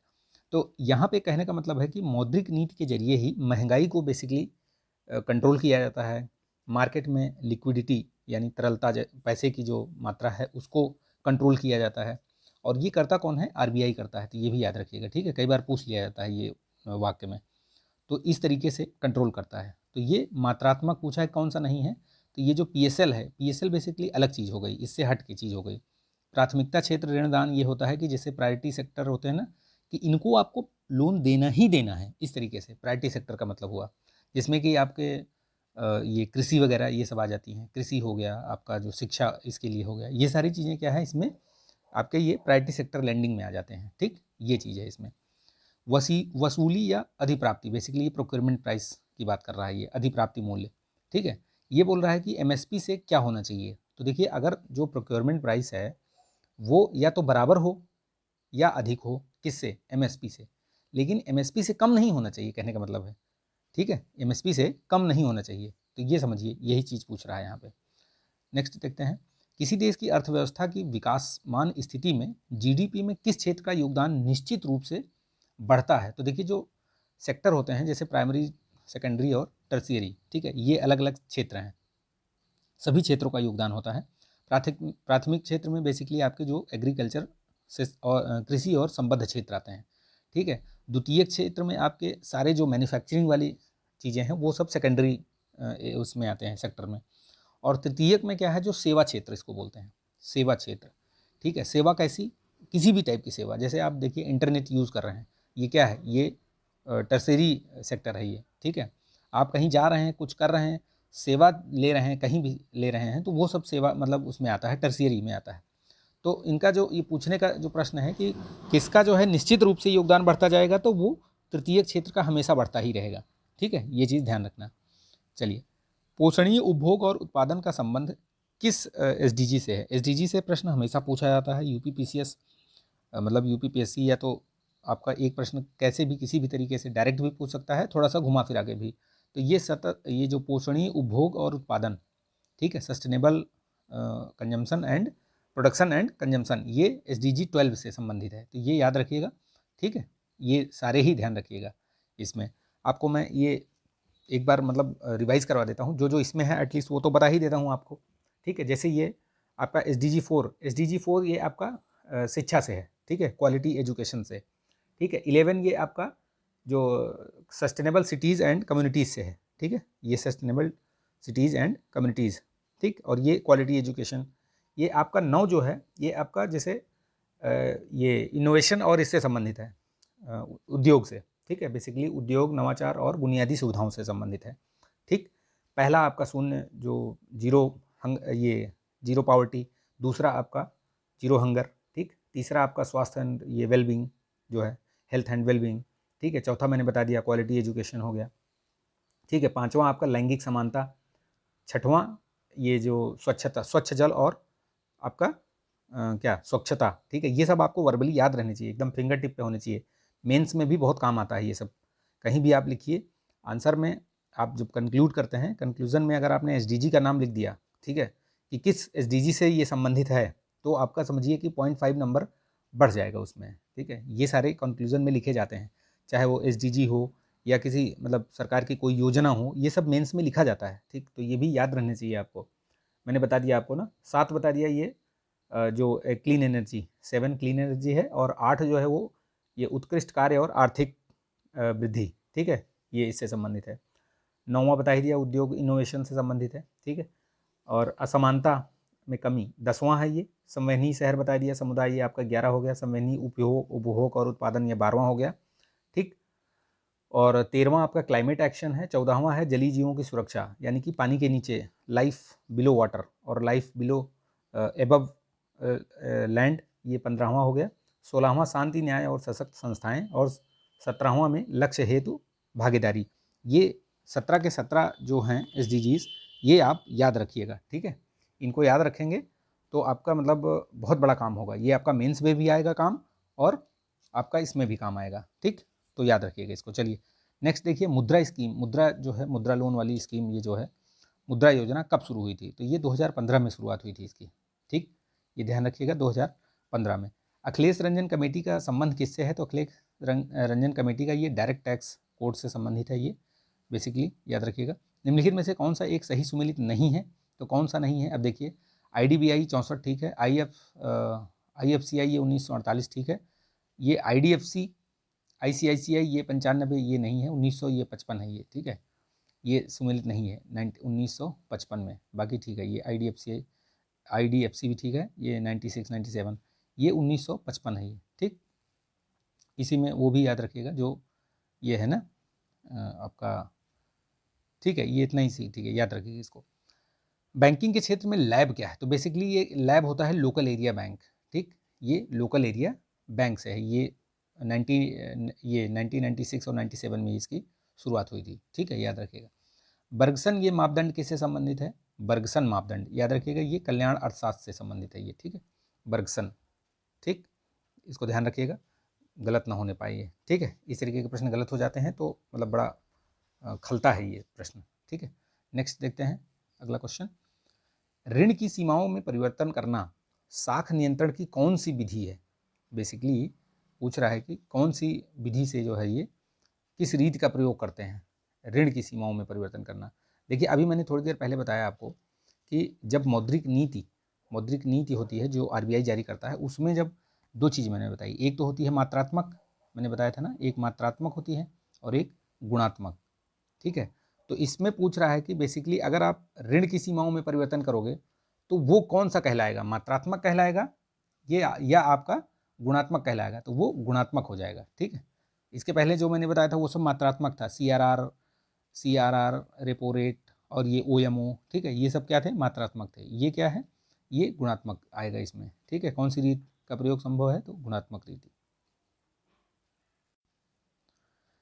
नेक्स्ट देखिए, इसमें निम्नलिखित कथनों पर विचार करना है, कोयला, उर्वरक, रसायन, रिफाइनरी उत्पाद, कच्चा तेल और सीमेंट। ये इसमें पूछा है कि कोर एरियाज क्या हैं, ठीक है, कोर एरियाज।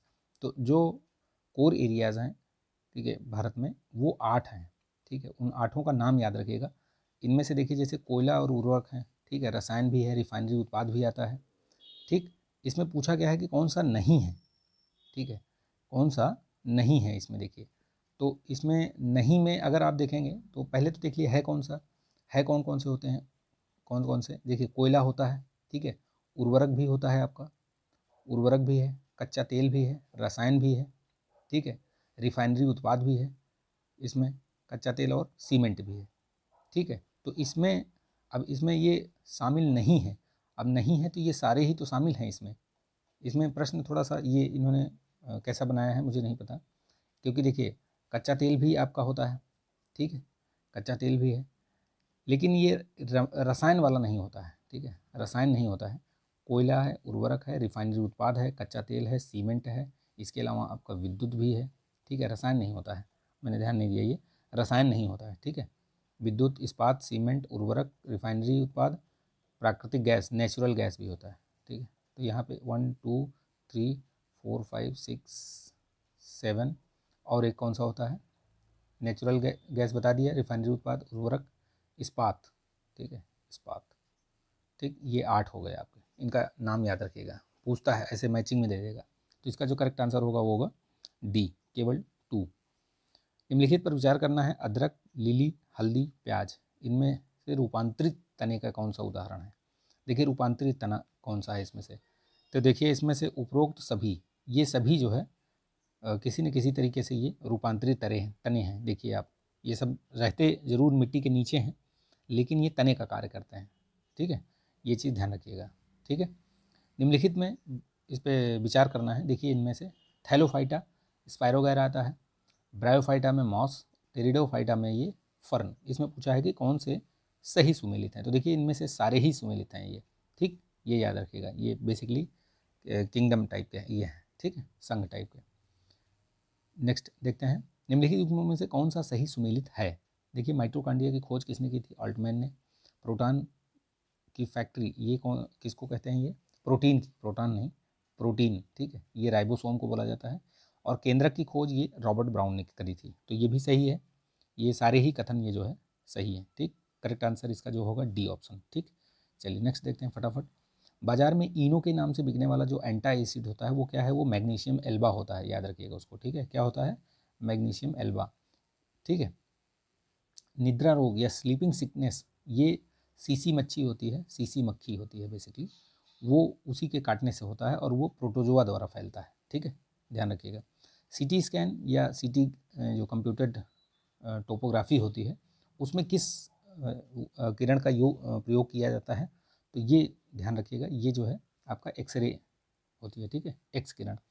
निम्नलिखित युग्मों में से कौन सा एक सही सुमेलित नहीं है, देखिए कास्टिक सोडा, ये सोडियम हाइड्रोक्साइड, ठीक है, एप्सम सॉल्ट, ये मैग्नीशियम, ठीक है, नीला थोथा या कॉपर सल्फेट, ठीक है, ये वॉशिंग पाउडर सोडियम कार्बोनेट होना चाहिए, सोडियम बाइकार्बोनेट क्या है, ये बेकिंग सोडा है, ठीक है, क्या है ये, बेकिंग सोडा है बेसिकली, ठीक।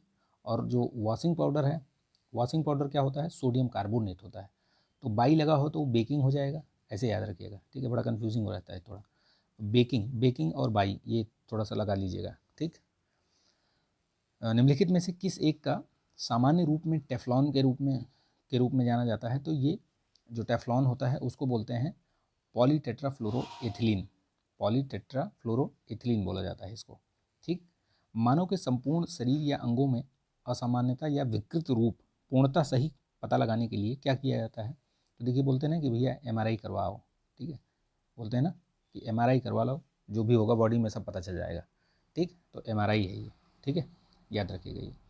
और ईसीजी वगैरह, ये जैसे हार्ट में कुछ अगर प्रॉब्लम है उसके लिए पता करने के लिए, ठीक है। नेक्स्ट देखते हैं, निम्नलिखित युग्मों में से कौन सा एक सही सुमेलित नहीं है। देखिए अब संस्थान दिए हुए हैं यहाँ पे और आपको बताना है कि ये सही, देखिए सेंट्रल लेप्रोसी वाला ये कहाँ है, ये आपका आगरा में है, और ये मानसिक विकलांगता वाला ये हैदराबाद में है। उच्च रक्षण पशु रोग प्रयोग ये कहाँ पे है, भोपाल में है। राष्ट्रीय दृष्टिहीन संस्थान ये दिल्ली में नहीं है, ये देहरादून में है, ठीक, याद रखिएगा देहरादून में है, ठीक है। आगे चलते हैं, देहरादून, ठीक।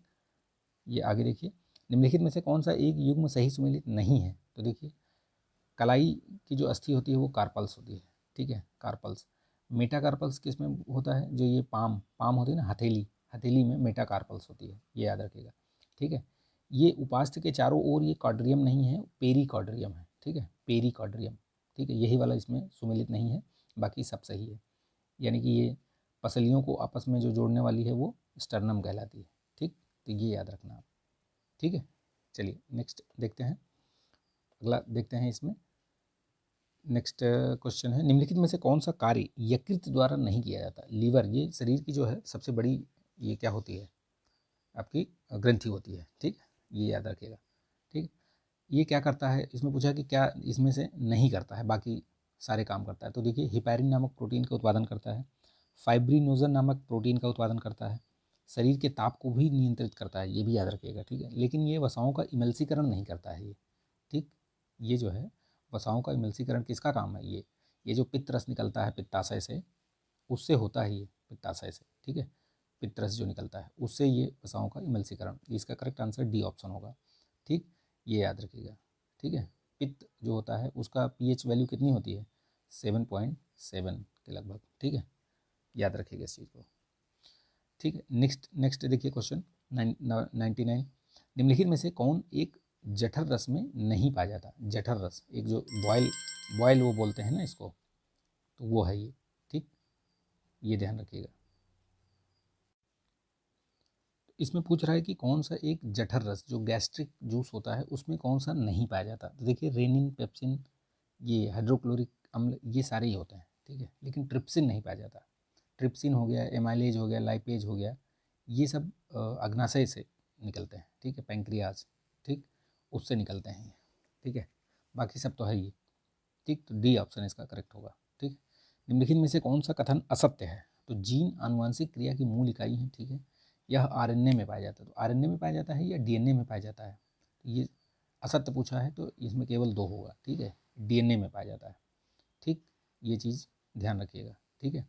अच्छा, ये जीन शब्द का सर्वप्रथम प्रयोग जो किया था जॉनसन ने किया था, ठीक है, जॉनसन याद रखना है, ठीक। चलिए नेक्स्ट देखते हैं 101 क्वेश्चन। अब यहाँ से आपके रीजनिंग और मैथ्स वाले शुरू हो गए, ठीक है। ये बहुत ही इनमें से कुछ क्वेश्चन तो ऐसे होते हैं जो बहुत ही ईजी होते हैं, ठीक है, उनको आपको बहुत मतलब आराम से कर सकते हैं उनको। देखिए, जैसे इसमें बोल रहा है कि रवि जो है वो, थोड़ा छोटा करते हैं इसको, देखिए, रवि ने पूर्व की ओर चलना प्रारंभ किया, तो आप रवि को पूर्व की तरफ चलाइए, ठीक है, पूर्व की तरफ चलाइए रवि को।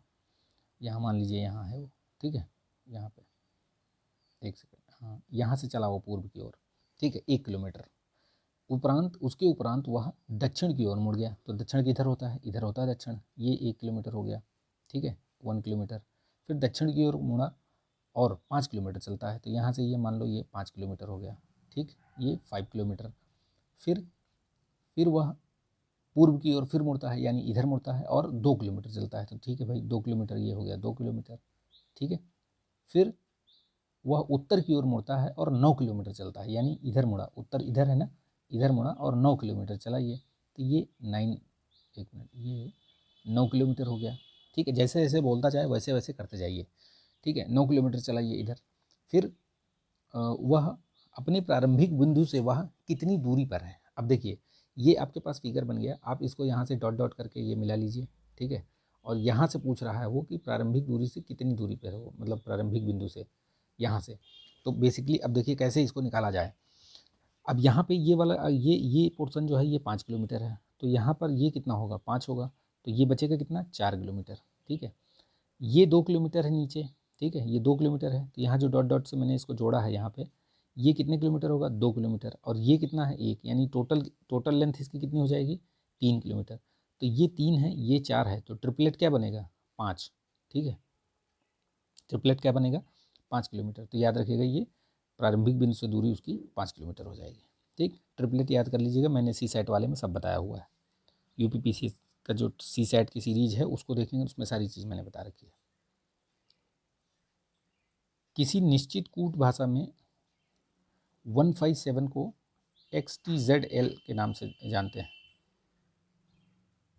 देखिए 102वां प्रश्न, देखिए इसमें किसी निश्चित कूट भाषा में 15789 को XTZL और 436 को NPSU के रूप में लिखा जाता है, उसी भाषा में 23549। अब देखिए इसमें पहले देखिए X1 मतलब 1 को X लिखा है या X को 1 लिखा है, इस तरीके से भी देख सकते हैं आप। तो यहाँ पे 23549, अब देखिए 2 को यहाँ पे कुछ लिखा है इसमें, 2 को देखिए इसमें कैसे किस तरीके से चल रहा है ये।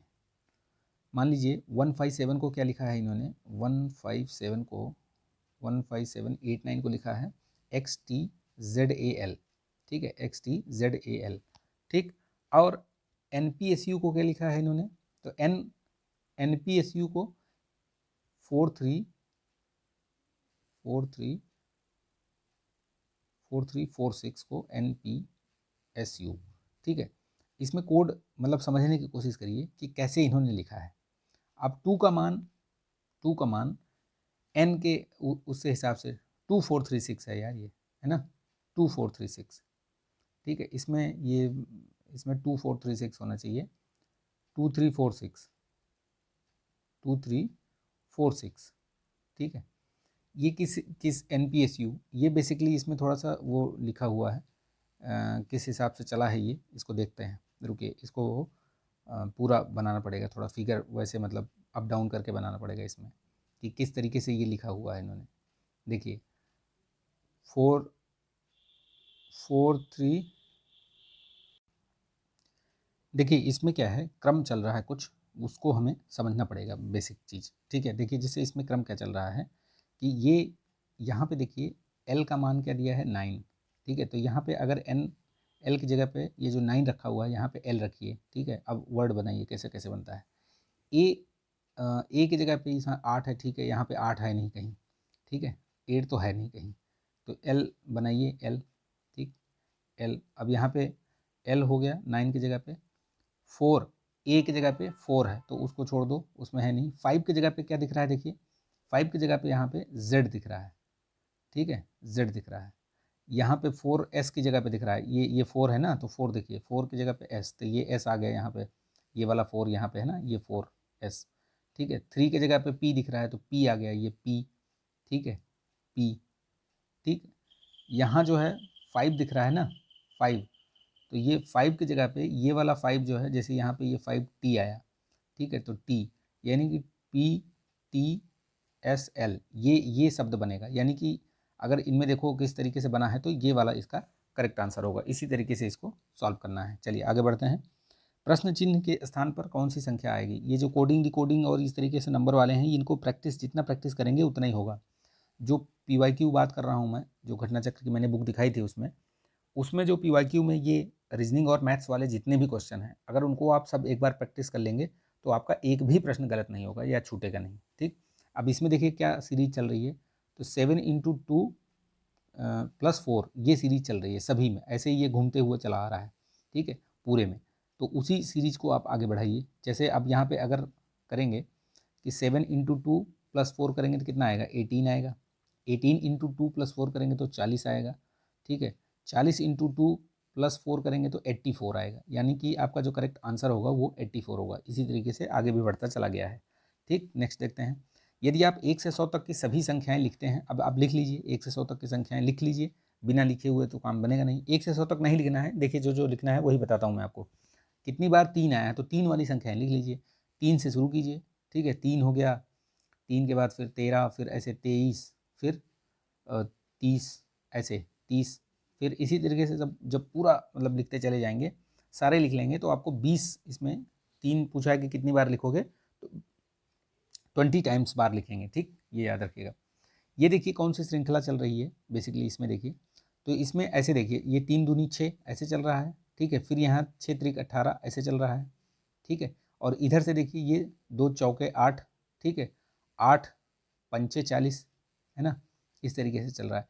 तो इधर अगर ये 18 आएगा तो 18 त्रिक 54, ठीक है, 50 नहीं 4 आएगा ना, ये दो एक एक बढ़ता जा रहा है, यहाँ 2 हुआ, यहाँ 3 हुआ, तो यहाँ 4 होगा, तो 18 चौक 72, यानी कि इसका करेक्ट आंसर क्या होगा, 72। इसी तरीके से सीरीज को चलाना है। देखिए यहाँ पे दिया है कि पिता की आयु उसके 2 पुत्रों की आयु के योग की 2 गुनी है। यानी कि 2 पुत्र हैं, उनका जो योग है उनकी उम्र का, उनके पिता के योग से, मतलब उनके जो योग है उम्र की उसके 2 गुना है, ठीक है। अगर हम किसी उनके पुत्रों की आयु या x मान लें तो उनकी 2x है, पिता की 2x है। इसी तरीके से आपको मतलब एज्यूम करके चलना पड़ेगा, ठीक है। अब बोल रहा है कि 20 वर्ष पश्चात दोनों जो बच्चे हैं उनकी कुल आयु दोनों पुत्रों की आयु के योग के बराबर हो जाएगी। यानी कि दोनों लोगों की बराबर हो जाएगी। कब बराबर हो जाएगी, 20 साल पश्चात, मतलब 20 वर्ष पश्चात। अब ऐड कर दीजिए, जैसे हमने x माना था उनका, तो दोनों बच्चों की आयु कितनी होगी, x + 40 हो जाएगी ना दोनों की, क्योंकि 2 हैं, ठीक है। और इनकी कितनी हो जाएगी, इनकी तो इनकी कितनी हो जाएगी इसमें, मतलब डबल हो जाएगा एक तरीके से, ठीक है। तो अगर आप देखिए 2x + 20, इनका 2x माना था हमने, 20 साल इसमें जोड़ दीजिए, और इधर क्या हो जाएगा x + 40 हो जाएगा, क्योंकि वो दोनों का है ना। तो अब इसमें x की वैल्यू जब आप हल करके निकालेंगे तो x की वैल्यू 20 आएगी, ठीक है। तो अभी पूछा है इसमें वर्तमान में पिता की आयु, ठीक है। तो पिता की आयु कितनी हो जाएगी, 2x, यानी कि 2x हमने माना था ना, x बच्चों की माना था और 2x क्योंकि दोगुनी है तो ये इनकी हो गई पिता की। तो 2x × 2 की जगह पे 20 रखोगे तो 40 ईयर आ जाएगा, यानी कि 40 वर्ष है अभी। समझ में आया ना ये, ठीक है। इसी तरीके से इन प्रश्नों को हल करना है। देखिए अगला देखते हैं 107वां प्रश्न। इसमें क्रम लगाना है, तो पहले अगर कोई आएगा तो उसका आगमन होगा, परिचय होगा, ठीक है।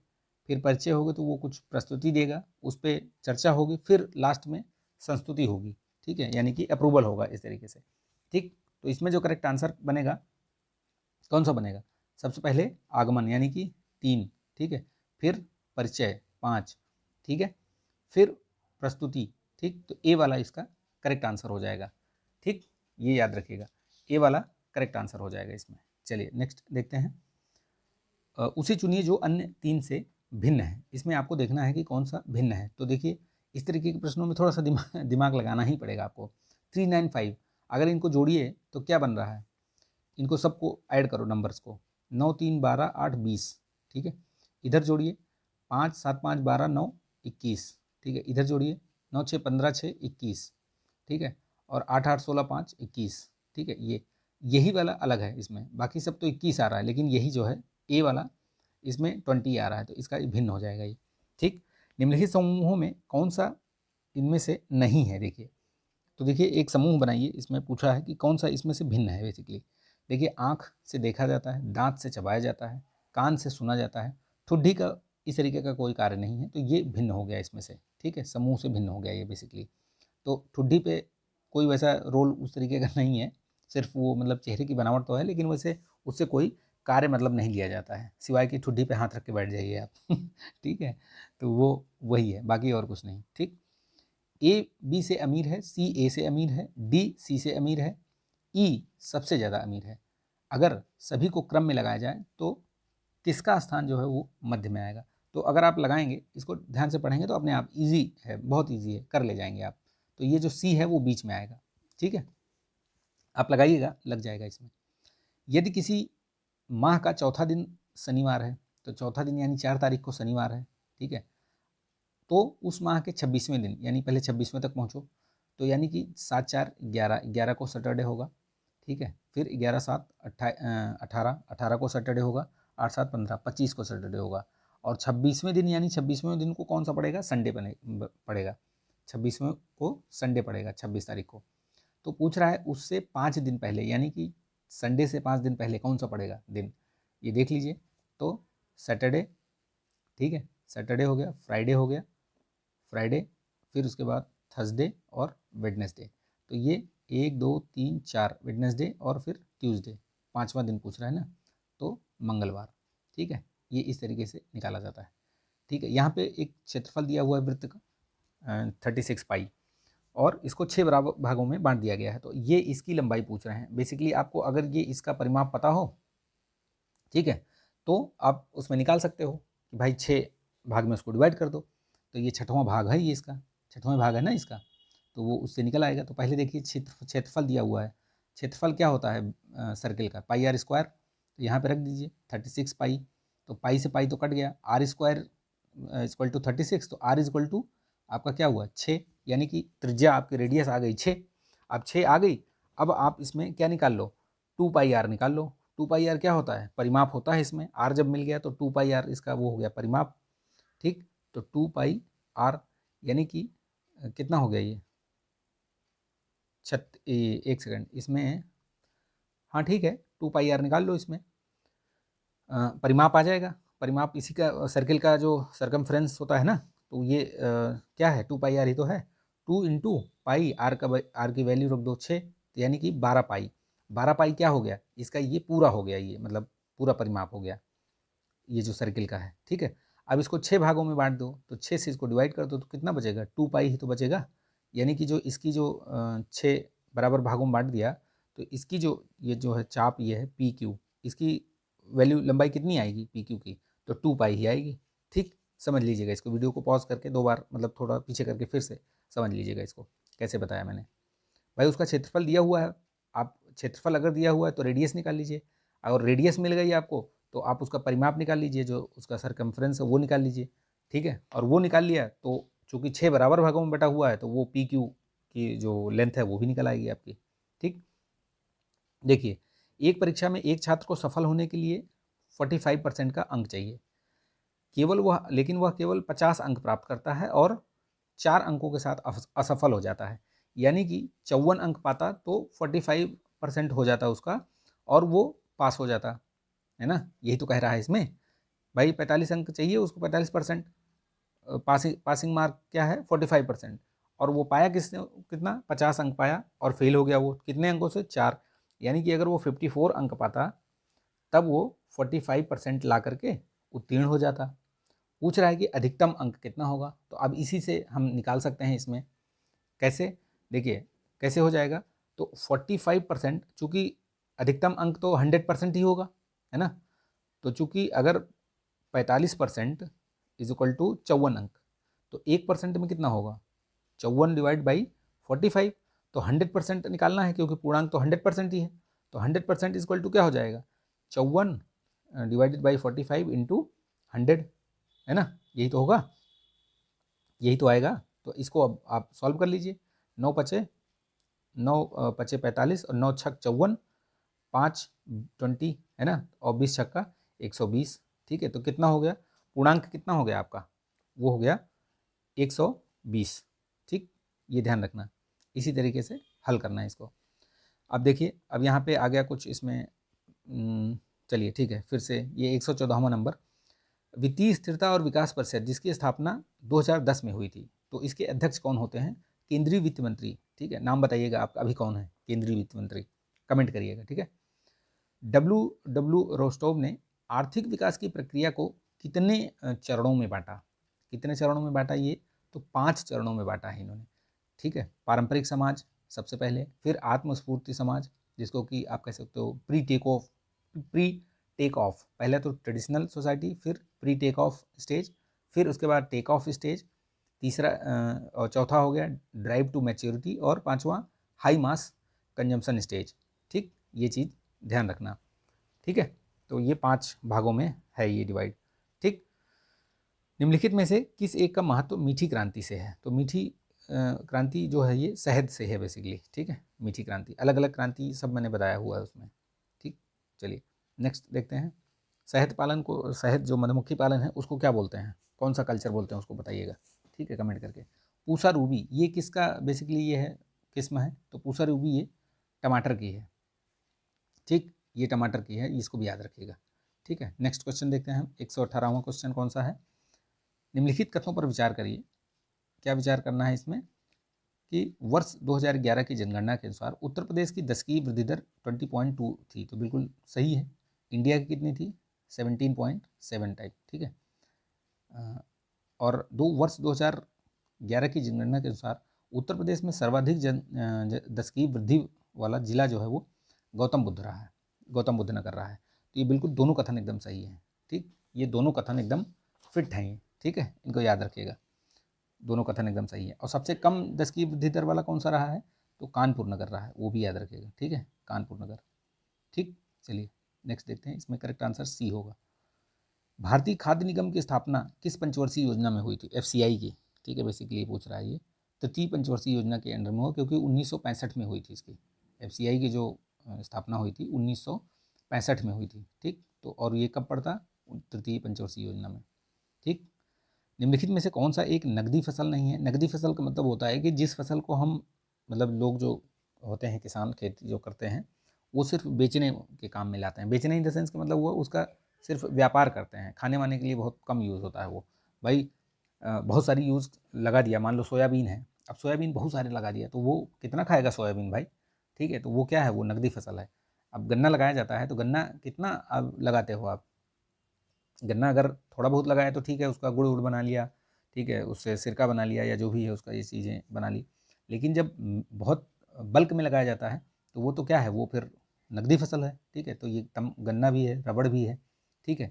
इसमें ये सारे ही हैं। ये सोयाबीन बेसिकली थोड़ी बहुत मात्रा में भी लगाया जाता है। तो यही छोड़कर बाकी ये सब तो एकदम से क्या है, ये सब नकदी फसल हैं, ठीक है, जिनसे कि कैश क्रॉप्स बोलते हैं ना उनको, क्रॉप्स, कैश क्रॉप्स ठीक है, ये चीज़ याद रखिएगा।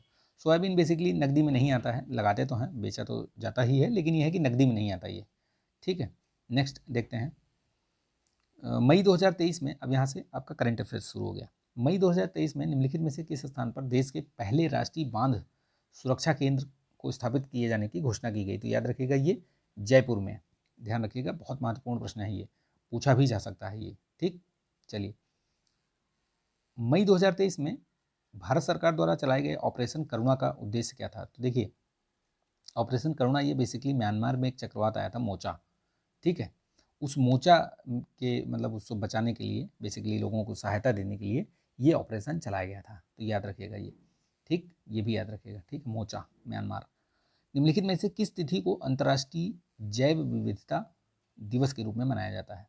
तो 22 मई को मनाया जाता है, ठीक है। इस बार का जो थीम रही है इसकी इसकी थीम याद रखिएगा, जैसे इसमें हर उसमें थीम रहती है ना, जैव विविधता से कार्रवाई तक जैव विविधता का निर्माण करें, इस तरीके से है ये, ठीक है। बेसिकली याद रखिएगा, इसको इंग्लिश में बता देता हूँ। फ्रॉम ये इसका होता है कि from agreement to action build back biodiversity, ठीक है। पूछा भी जाता है ये, इसीलिए मैं इस चीज़ को बता रहा हूँ, तो थीम जरूर याद रखिएगा, ठीक है। इस साल का जो पर्यावरण दिवस मनाया गया, पर्यावरण संरक्षण दिवस, ठीक है, वो उसकी थीम क्या है, ठीक है, उसकी थीम बताइएगा आप कमेंट करके। मई 2023 में किस देश ने राष्ट्रपति मोदी को सर्वोच्च नागरिक सम्मान companion of the order of the लोगोहू से सम्मानित किया? तो ये पापुआ न्यू गिनी गए थे, आपको याद होगा, वहीं पे इनको दिया गया था ये पनडुब्बी वागसीर। ये बाघ सीर नहीं है, वाघ सीर है ये, ठीक है, वाघ सीर, ठीक है, ये बाघ नहीं है, ठीक है, ये याद रखिएगा। यह प्रोजेक्ट नौसेना, यह भारतीय नौसेना की कलवरी क्लास की, ये प्रोजेक्ट 75 की 6वीं है, ये बिल्कुल ठीक है, 6वीं है। और इसका जो निर्माण है वो इसी ने किया है, ठीक है, मझगांव डॉक बिल्डर्स ने। तो इसमें असत्य पूछा है ये, लेकिन दोनों कथन सही है, ठीक, असत्य नहीं है, सत्य है। इसलिए मई 2023 में 61वां वैश्विक सुपर कंप्यूटर सम्मेलन का आयोजन कहाँ किया गया? तो ये जो सम्मेलन हुआ था ये आपका हैम्बर्ग, जर्मनी में हुआ था, ठीक है। इसमें भारत का, आप कमेंट करिएगा कि भारत का कौन सा कंप्यूटर रहा जिसको 75वां स्थान मिला है, ठीक है। भारत का ऐसा कौन सा वो कंप्यूटर का नाम बताइएगा, सुपर कंप्यूटर का, बताया है मैंने किसी, शायद उसमें बताया भी है। मई 2023 में निम्नलिखित में से कौन तुर्की देश के नवनिर्वाचित राष्ट्रपति बने हैं? तो ये एर्दोगन ही है, रेसे तैयप एर्दोगन, यही है, यही बने हैं, ठीक है। मई 2023 में किस राज्य में भारत की पहली पॉड टैक्सी परियोजना की शुरुआत की गई? तो उत्तर प्रदेश में ये चलेगा, याद रखिएगा, ठीक है। बेसिकली ये जेवर इंटरनेशनल और ये जो नोएडा फिल्म सिटी वगैरह चल रही है, इन्हीं के बीच में चलेगी ये, ठीक है, याद रखिएगा ये, ठीक, उत्तर प्रदेश में। यूपी स्पेशल करंट याद रखिएगा। मई 2023 में केंद्रीय पत्तन पोत परिवहन जलमार्ग मंत्री द्वारा किस देश में स्थित सितवे बंदरगाह पर भारत के पहले मालवाहक जहाज की अगवानी की गई? तो ये बेसिकली म्यांमार से संबंधित है ये सितवे पोर्ट, याद रखिएगा, ठीक है। मई 2023 में बुद्ध पूर्णिमा के अवसर पर खेलो इंडिया यूनिवर्सिटी गेम्स 2023 का शुभंकर क्या था? तो जीतू, याद रखिएगा। ये हुआ कहाँ था? यूपी में हुआ था, ठीक। इंटरनेशनल बुकर प्राइज 2023 के संबंध में कथन देखिए। मई 2023 में यह पुरस्कार टाइम शेल्टर के लिए दिया गया, बिल्कुल ठीक है, और यह लेखक जॉर्जी गॉस्पोडिनो को दिया गया। तो ये दोनों कथन सही हैं, ठीक है, सत्य पूछा है तो दोनों कथन सही है। मई 2023 में विश्व आर्थिक स्थिति एवं संभावना मिड 2023 नामक रिपोर्ट जारी की गई, जिसमें वर्ष 2023 में भारत की जो विकास दर है वो 5.8% अनुमानित की गई है। ये किसके द्वारा जारी की गई है बेसिकली? तो ये वर्ल्ड बैंक द्वारा, ठीक है, वर्ल्ड बैंक, विश्व बैंक है ना, इसका वाशिंगटन डीसी में इसका हेडक्वार्टर है, ठीक, ये याद रखिएगा दोनों का, ठीक है। चलिए, मई 2023 में केंद्रीय गृह मंत्री अमित शाह द्वारा राष्ट्रीय तटीय पुलिस अकेडमी की स्थायी परिसर की आधारशिला रखी गई। तो कहाँ? ये द्वारका, गुजरात में, द्वारका, ठीक है, द्वारका नगरी। मई 2023 में G7 राष्ट्रों का शिखर सम्मेलन कहाँ पर हुआ? तो ये कहाँ पे हुआ था? जापान ने करी थी ना, ये 49वां ये शिखर सम्मेलन हुआ था ये, ठीक, ये याद रखिएगा, ये जापान हिरोशिमा में, ठीक है। मई 2023 में प्रसिद्ध अमेरिकी पत्रिका टाइम मैगजीन ने किस भारतीय अभिनेत्री को पेज कवर दिया है? तो ये दीपिका पादुकोण को दिया है। किसको दिया है? दीपिका पादुकोण को, ठीक, याद रखिएगा ये। दुबई में मई 2023 में दुबई में स्थित एयरलाइन एमिरेट्स, ठीक है, दुबई की है ये, विश्व के पहले रोबोटिक चेक इन होता है ना, चेक इन करते हैं, बोलो चेक इन करवा लो, ठीक है, उसका अनावरण किया। उसका नाम क्या है? तो उसका नाम है सारा, याद रखिएगा, क्या नाम है उसका? सारा, ठीक है। दुबई की ये जो एयरलाइन है एमिरेट्स, वो, ठीक है, एमिरेट्स की है ये। मई 2023 में किस देश की लंबी दूरी की बैलिस्टिक मिसाइल खाइबर का ये परीक्षण किया गया? तो ये किसने किया है? बेसिकली ईरान ने किया है, खाइबर। मई 2023 में भारतीय संविधान के किस अनुच्छेद का हवाला देते हुए सर्वोच्च न्यायालय ने यह कहा कि राष्ट्रीय राजधानी सिविल सेवा प्राधिकरण स्थापित करने वाला अध्यादेश इसके अनुकूल नहीं है? तो ये बेसिकली 239 AA है, ठीक है, ये 239 कक्का जिसको बोलते हैं, का ठीक है, कक्का, ये दिल्ली NCR से संबंधित है, ये भी कई बार पूछा भी गया है इस तरीके से, ठीक। मई 2023 में संयुक्त नौसैन्य अभ्यास टाइगर शार्क 40 ये आयोजन किन दो देशों के मध्य हुआ? इसको याद रखिएगा, नाम थोड़ा वैसा है, तो ये बांग्लादेश और USA ने किया था, ये बंगाल की खाड़ी में, ठीक। मई 2023 में ग्लोबल वेल्थ कॉन्फ्रेंस का आयोजन कहाँ किया गया? ग्लोबल वेल्थ कॉन्फ्रेंस का आयोजन ये आपका लंदन UK में किया गया, ठीक है। तो 140 प्रश्न में आप कमेंट करके बताइएगा कि आपके कितने प्रश्न सही हुए, ठीक है। इसको आप हल करिएगा, दोस्तों में शेयर कर दीजिएगा, लाइक शेयर सब्सक्राइब करिए फटाफट, ठीक है, तभी आगे जो है वीडियोज़ वो बनाने का जो है वो मोटिवेशन मिलता है, ठीक है। आप लोग इसको शेयर कर दीजिएगा। चलिए मिलते हैं नेक्स्ट वीडियो में, तब तक के लिए आप पढ़ते रहिए, मस्त रहिए, जय हिंद।